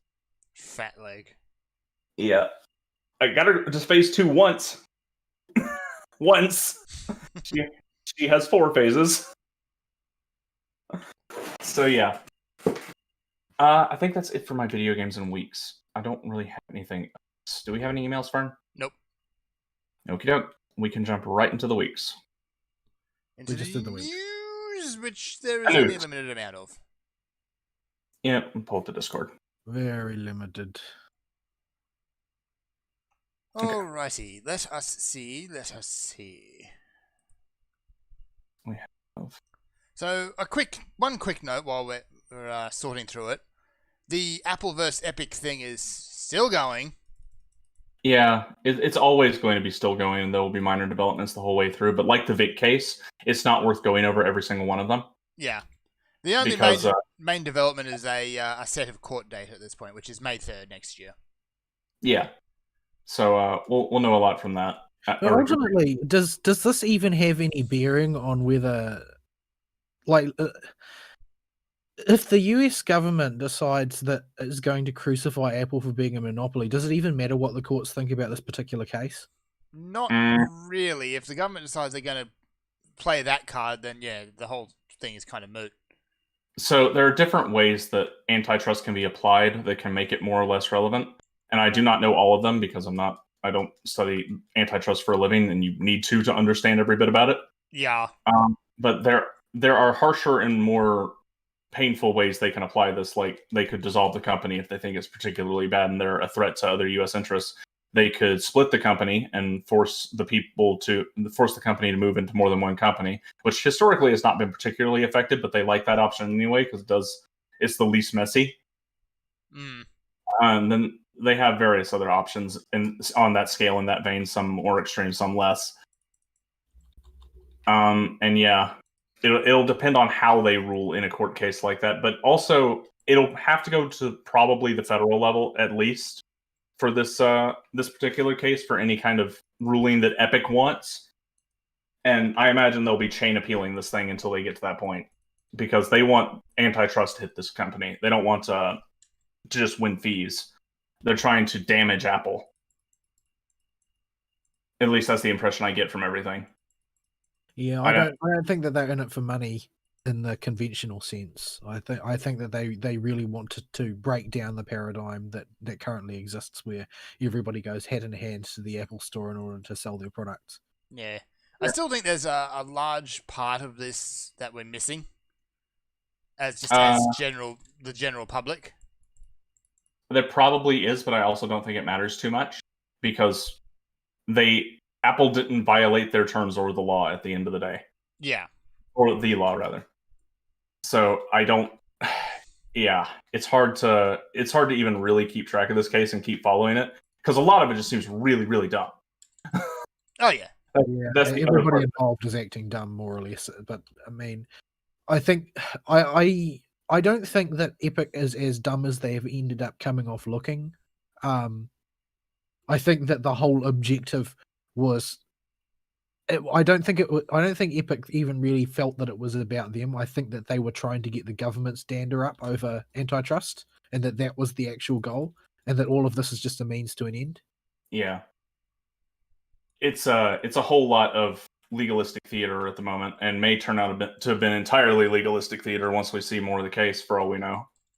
But I just can't think of anything to really speak on other than court dates happening. We'll know more then when it comes to this particular case right now. Yeah.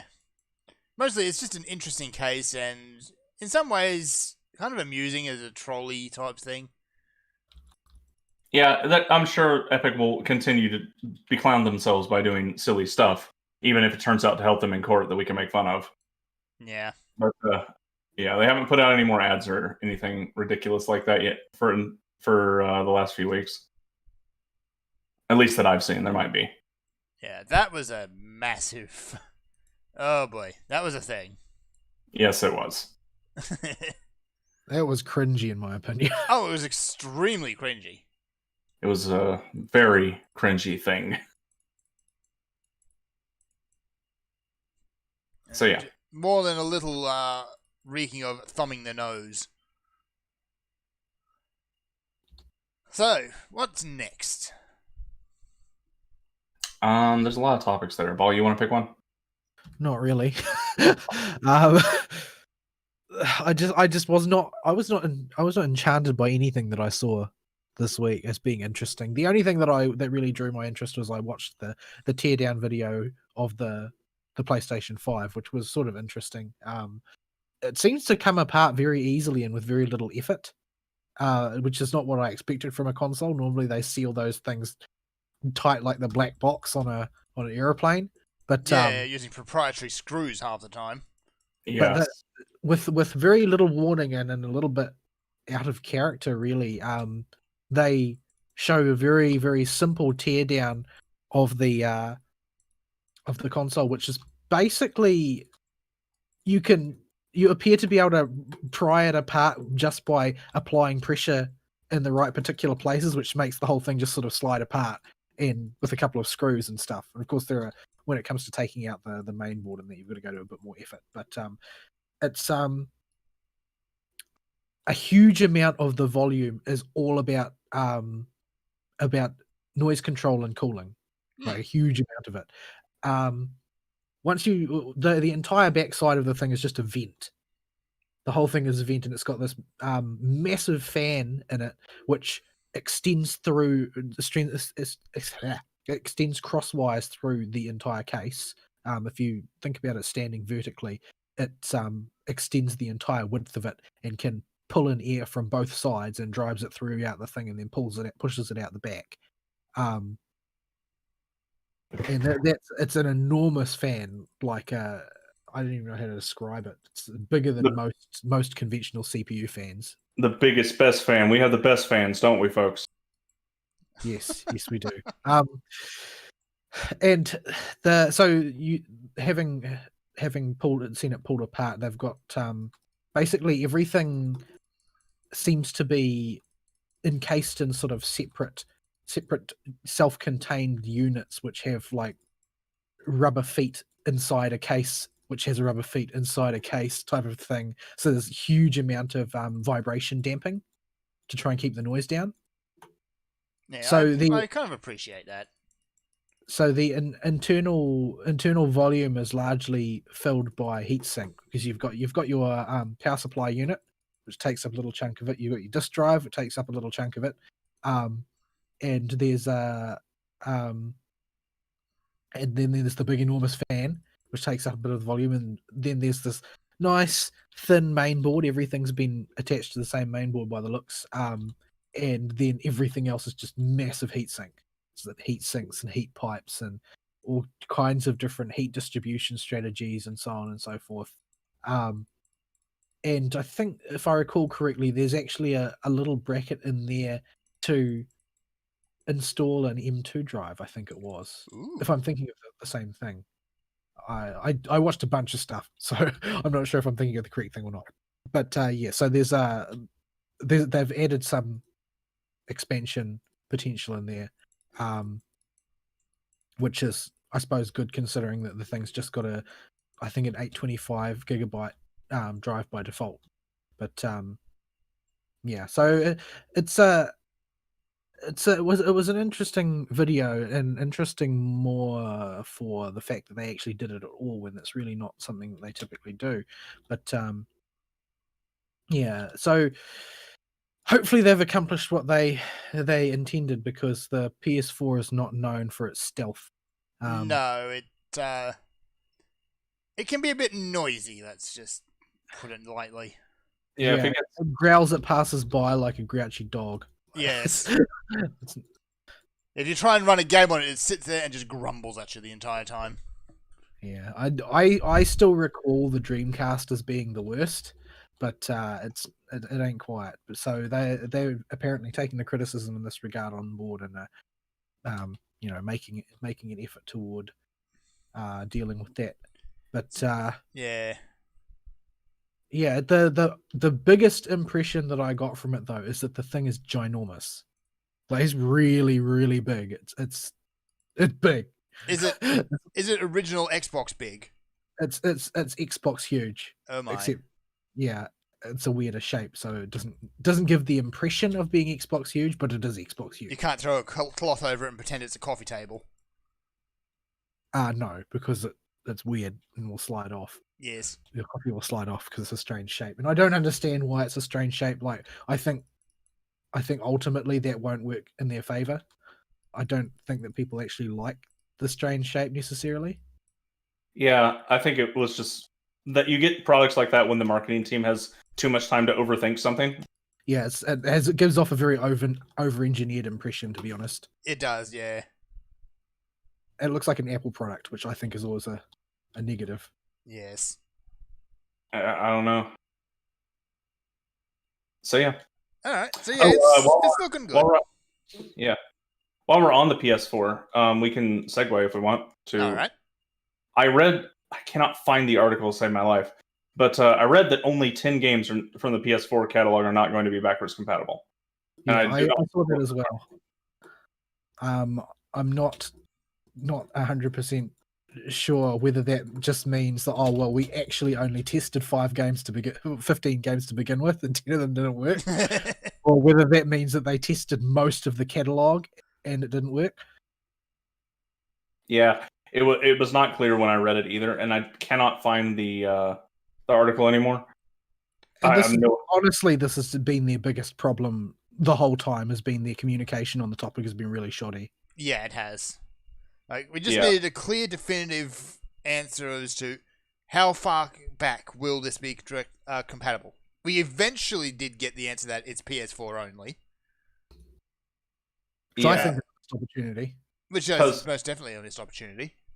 I don't know why you would hold off on just saying that for clarification if you know people are asking about it and confused, unless you're trying to figure out a way maybe you could work it in. And Well, eventually I think that is often the case, which is why you had strange scenarios like the PS3's first run having a PS2 installed inside it. Yeah. Yeah, so It was clearly originally intended that, oh well, we'll work out the emulation later and it'll be fine. And things didn't quite play out the way they had hoped. So yeah. So yeah, but yeah, if you know you're not going to do it, it makes sense to just reveal it right away that no, we're not planning on having backwards compatibility, folks. Don't get your hyped up because that will just bite you in the butt if in the long run you're not planning on doing it. So I was starting to genuinely wonder if they considered it and were working on it because people were responding so positively to it. But it would have been better if they said initially then, okay, it's backwards compatible with the PS4 only. But then later on the line, because of, okay, we've been able to revise the design, now it's compatible with the PS3 as well. Yeah, they could have done that. But it gives me the impression they heard all the support for it and were like, we should have made that a feature. Can we cram that in? And eventually the answer came back as no. Yeah. Yeah, well, I mean, I think that there's a market for it. Most people our age or older who are gamers, the bulk of their physical games library is PS2 games. Yeah. That's just the mean reality for console gamers around our generation. So there would be a market for it. And I think that, you know, if they released a super compact re-release of the PS2, which was just the drive plus all the minimum stuff required, I think that it would sell. Well, the PS2 Slim does already exist. They just need to re-release that. I think that essentially that's what it is. No, I think they could go better than that. Maybe because they just re-engineer the save system, do away with the memory card bullcrap. Oh yeah, get rid of that. Put in a Bluetooth thing so you can use more recent controllers and the necessary emulation software to translate that to DualShock 2 inputs, and then you're golden. Yeah. Mm-hmm. I don't think it would be terribly hard to do, and I think it would sell like hotcakes because people have got these like massive libraries of PS2 games, and all of their PS2s have had their lasers burn out. Mm-hmm. And at some point, they're going to have a jonesing to play one of those old games. I still have the original Persona 3 there that needs finishing. If you can devise a PlayStation which it's more energy efficient, more heat efficient, has its own internal memory, and doesn't have so many moving parts to break, then I think that you can make a really efficient, really compact system. Yeah. Mm-hmm. Like, a lot of people still consider the PS2 to be the greatest console ever made. I mean, in terms of game library, certainly the most expensive. Yeah, in terms of game library, it's definitely one of the most impactful. It was the largest, the last console before all the modern nonsense really started to creep in too. Yeah, so I think there's a bit of everything came about being the next Call of Duty. Call of Duty. Call of Duty. Dog. Call of Duty dog. Dog was a gimmick. Oh, dog. Seriously, they missed the opportunity on dog. But yeah, that's some updates on the PS5 as it's coming out. Yeah. Not hyped to get it day one still. You remember if Monster Hunter World was one of those games which was going to be not backwards, non-compatible? I have no idea. That was a short list, and I don't recall recognizing particularly any of the names on it. Okay, so it might just be games that use a specific hiccup in the PS3's design. It's probably licensing shenanigans. Could be just licensing shenanigans too. If I had to guess, that is usually the safest guess whenever something like everything except for these select few when you're talking about thousands of a media product. Yep. Well, I mean, there were a few like on the DS that required you to be able to fold it. Yeah. Yeah. So yeah, the DS is a little different because it's such a wonky, different piece of hardware than anything that would come before or after. So well, I doubt the accelerometers in the 6-axis are the same as the ones we have today either. Yeah. Oh, definitely. So, yeah. What All right. else is... Moving on. Oops, I just... We've Only got... who remembers Kingdom Come Deliverance? That was Daniel Vavra's game, right? Yes. It So, rings... with that, who ring a would want to bell. watch that on probably Netflix? I Not would not. me. So, yeah, there's a live-action series for Kingdom Come Deliverance in the works. Whether or not it'll actually ever see the light of day will remain to be seen. But why?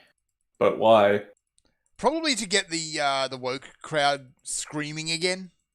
It's going to be like 95% sex scenes, isn't it? I can't remember. Game of Thrones- I still Game haven't of Thrones played ruined Kingdom Come. TV. I don't think it's anything to do with Kingdom Come. I think it's because Game of Thrones ruined television programming. Game of Thrones Also- has a lot to answer for. With a title like Kingdom Come, you can't not make all the sex jokes in the world. Oh, those Like, I mean, no doubt exist already. Have you seen all of the burbling about the new Lord of the Rings thing? No, I haven't. Oh, they've been the media outlets have been rhapsodizing about how they're planning to fill it with nudity But why? because Game of Thrones ruined television programming. Yep. Game of Thrones brought back into the popular conscious that boobies sell.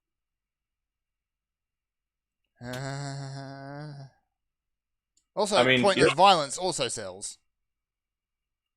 Yeah. And botching your ending sells. Yeah, making a terrible ending apparently sells too. I've not seen the actual ending, but everybody in the world that I know that watches the series was mad when the last episode happened. There is not one person out there that likes the ending. Yeah, I've heard the accusation leveled both that it sucks because it's woke and that it sucks because it's misogynist. Yeah, it actually somehow manages to be simultaneously both. Yeah. I wish we had more original people making some stuff. Just even trying it. I wish we had more people willing to take risk right now. Because we're just so dry on original content. Oh, this is another adaptation of another existing IP. Oh, it's one nobody liked or wanted, but we're going to make another product for it anyway. Yeah. Unfortunately, I can see a reason for that, and that's because of the critics. Like, you see it in the video games all the time. It's, oh, here's a new idea. No, it's not. It's Dark Souls. Well, that's video game journalists being dumb. Yeah, it is. And the populace in general being absolutely god-awful at coming up with names for subgenres because Which they is can why when Genshin Impact came out, all the detractors said, "Oh, this is just a knockoff of It's Breath of the Wild." Yeah. Yeah, well, I mean, to be fair, they stoked that fire themselves by saying Breath of the Wild was an inspiration. Well, joy, just the UI with the stamina meter and the cell shading makes it clear you played the game and liked it, but it plays nothing like Breath of the Wild. Yeah, you can have something that's as an inspiration, that's fine, but that doesn't necessarily mean it's an immediate copy. Yes, it got one system mechanic with the stamina system from Breath of the Wild and also uses cell shading. That's about it. Uses a similar art style. So, except it's full of waifus, which is not something that you can say about Breath of the Wild. Well, yeah.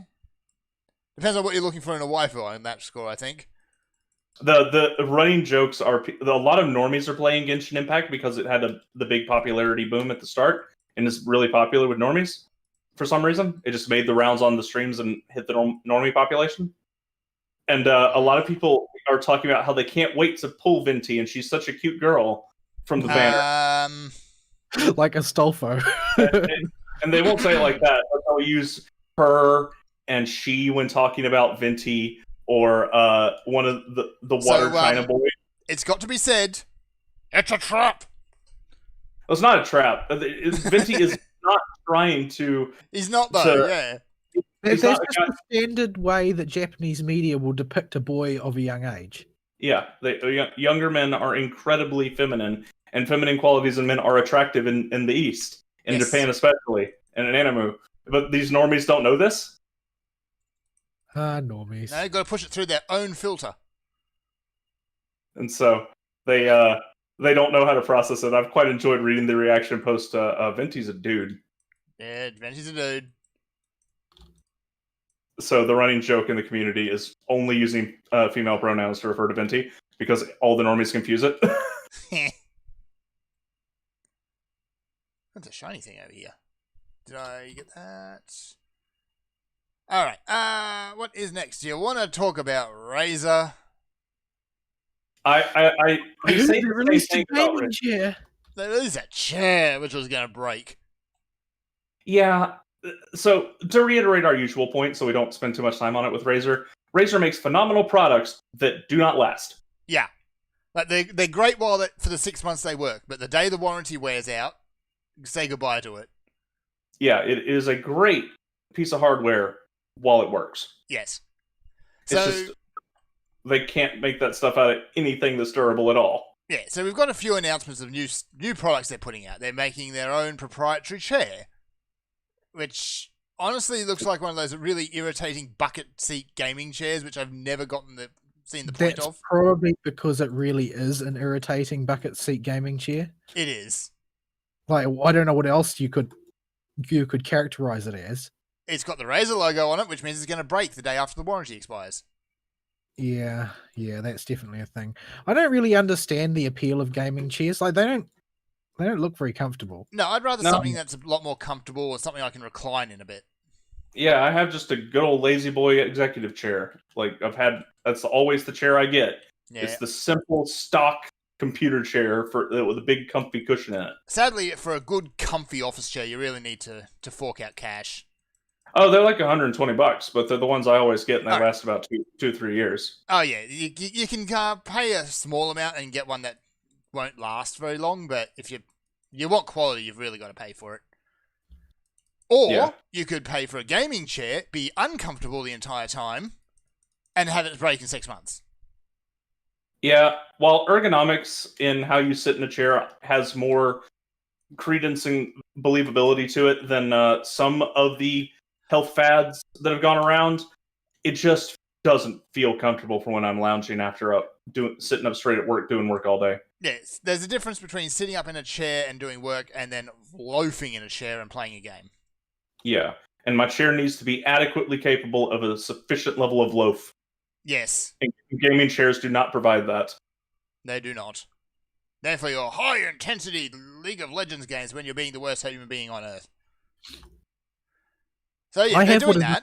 Essentially an El Cheapo gaming chair, because I got it because a flatmate left it behind, which shows how fond he was of it. And honestly, it makes my ass hurt. Too long. It is. I'd say it's on average, it's less comfortable than the typical office chair. Yeah, it's just the only one I have. I've actually gotten fairly comfortable cheap ones from like Kmart or something, which last only a few months. I just want to go back to the point that Vol is literally butthurt over his chair. This is quite literal butthurt, yes. So yeah, they're making a gaming chair. They're also making a PC case, which is a black box. And that's it. It's got rainbow underlighting. I don't see why you want underlighting on a PC, but never mind. Honestly, that is not the stupidest thing in the world. If they're making it a proprietary first-party thing, I don't know why it's necessary, but I could see why somebody would just be looking for a generic black box if they're the, totally practical Spartan type when it comes to cheap. Yeah, but it's not going to be cheap. It's going to be, you're paying for that Razer brand logo, and the thing will probably melt on you because all Razer stuff has to break in 6 months. Oh, yeah.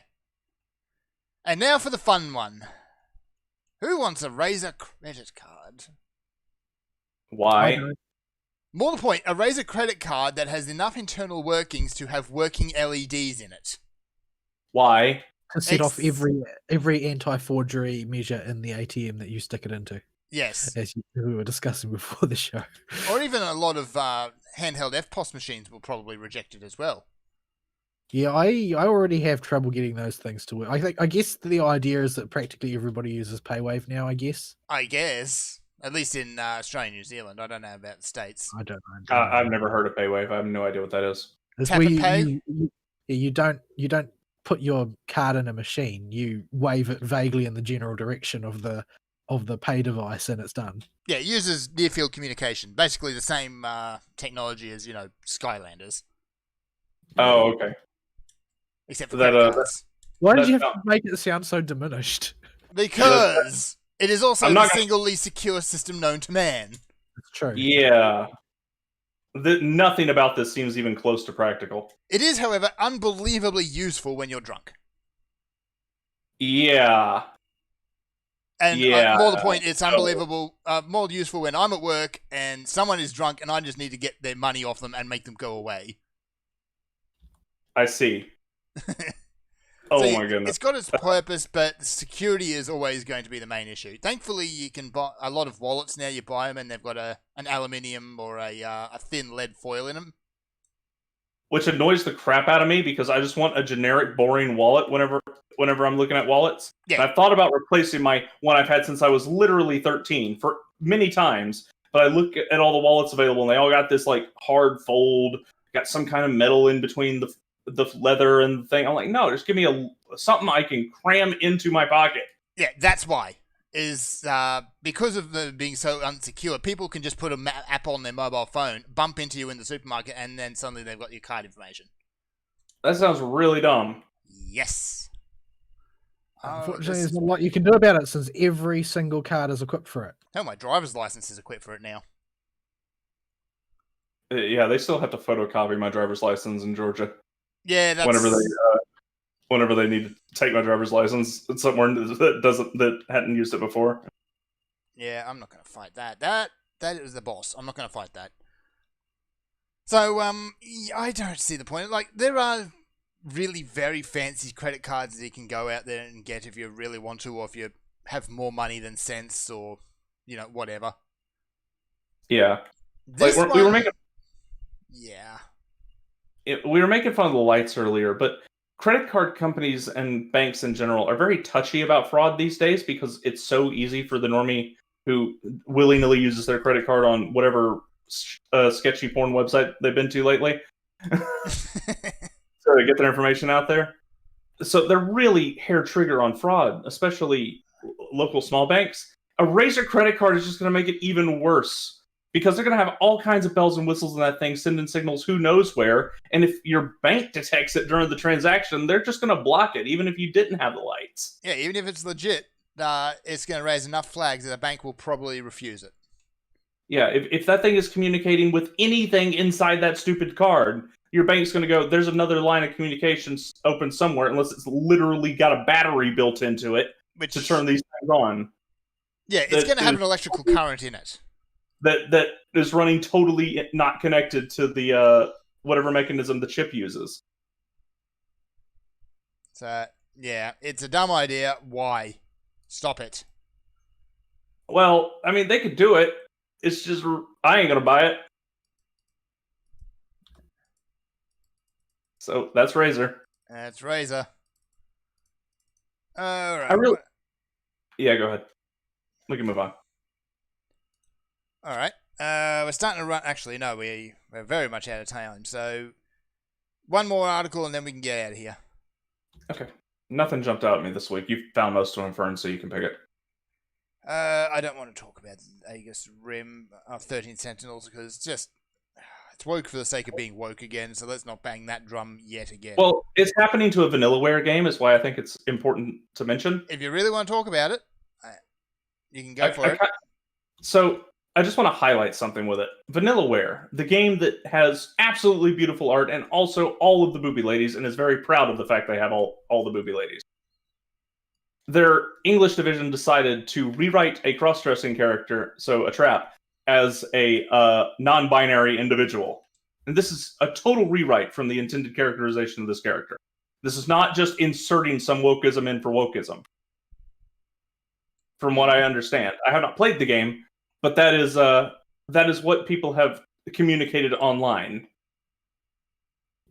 And that's I bet the people who did the rewriting were totally all up in the Dingle Rumpus Reddits trying to claim that Chiaki's character was actually they were probably the ones that started the war on the Reddit. Or not the Reddit, the wiki. Where the wiki admins actually took a pretty base position and said, no, that is not what the story says. Even in the English version, there is no hint that they are anything but cross-dressing. We are editing it to male pronouns and locking that part of the page. Do not attempt to continue this edit war. So they went and worked for a localization company.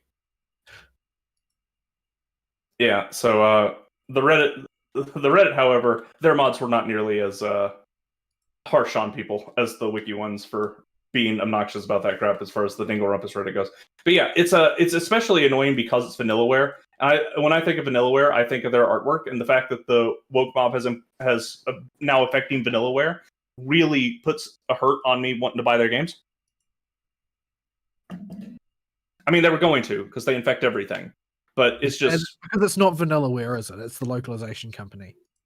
And the people who work in localization companies, as I've said on many occasions in the past, are the absolute dregs of the industry. Yeah. It's a pretty indefensible thing to change a character's... how it was written these days. This isn't the 4Kids era. That's not acceptable anymore. 4Kids. I mean, donuts, not JPEG. Yeah. You have no idea how long that confused me with what those rice balls actually were when I saw it as a kid. Poorly photoshopped underpants. Yep. So, oh my goodness. Just, yeah, please don't do that. I don't know what else we can really say to directed at the companies themselves that we haven't already said, but this has got to come back and bite them eventually. Because this is... rewriting a character's original interpretation into something totally new and woke is one of the more extreme variants we've seen.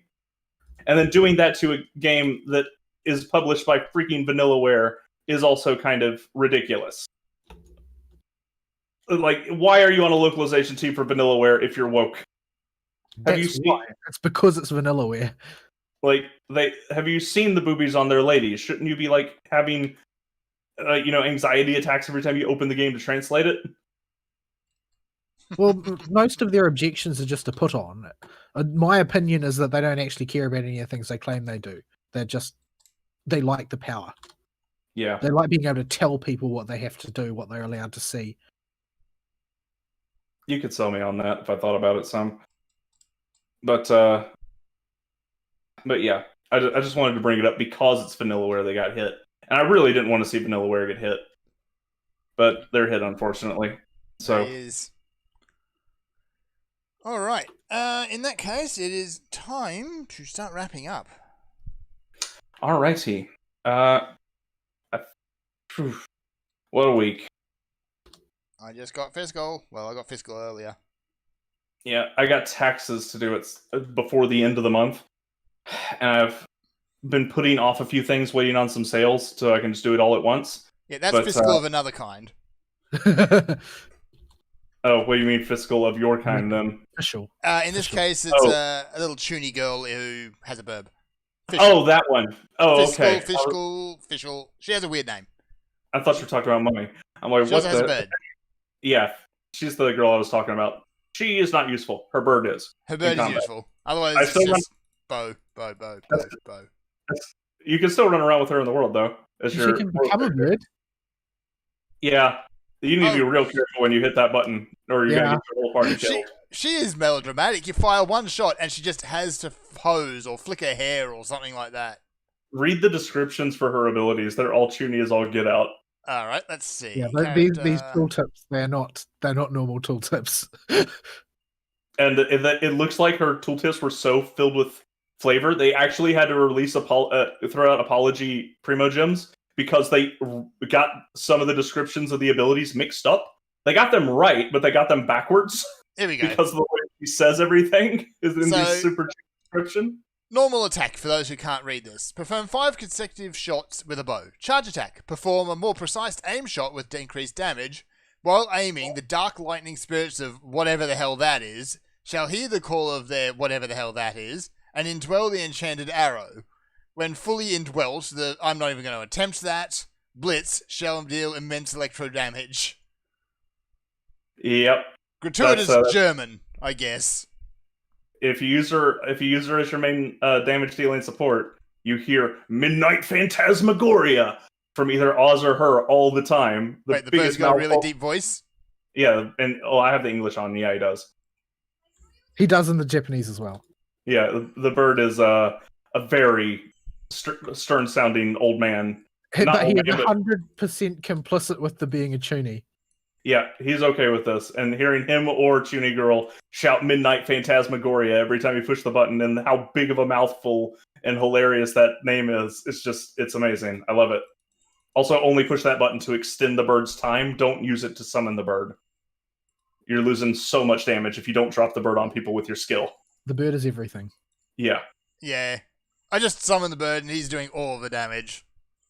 Yeah, rake him up, level that skill up before anything else. And then he explodes. On her.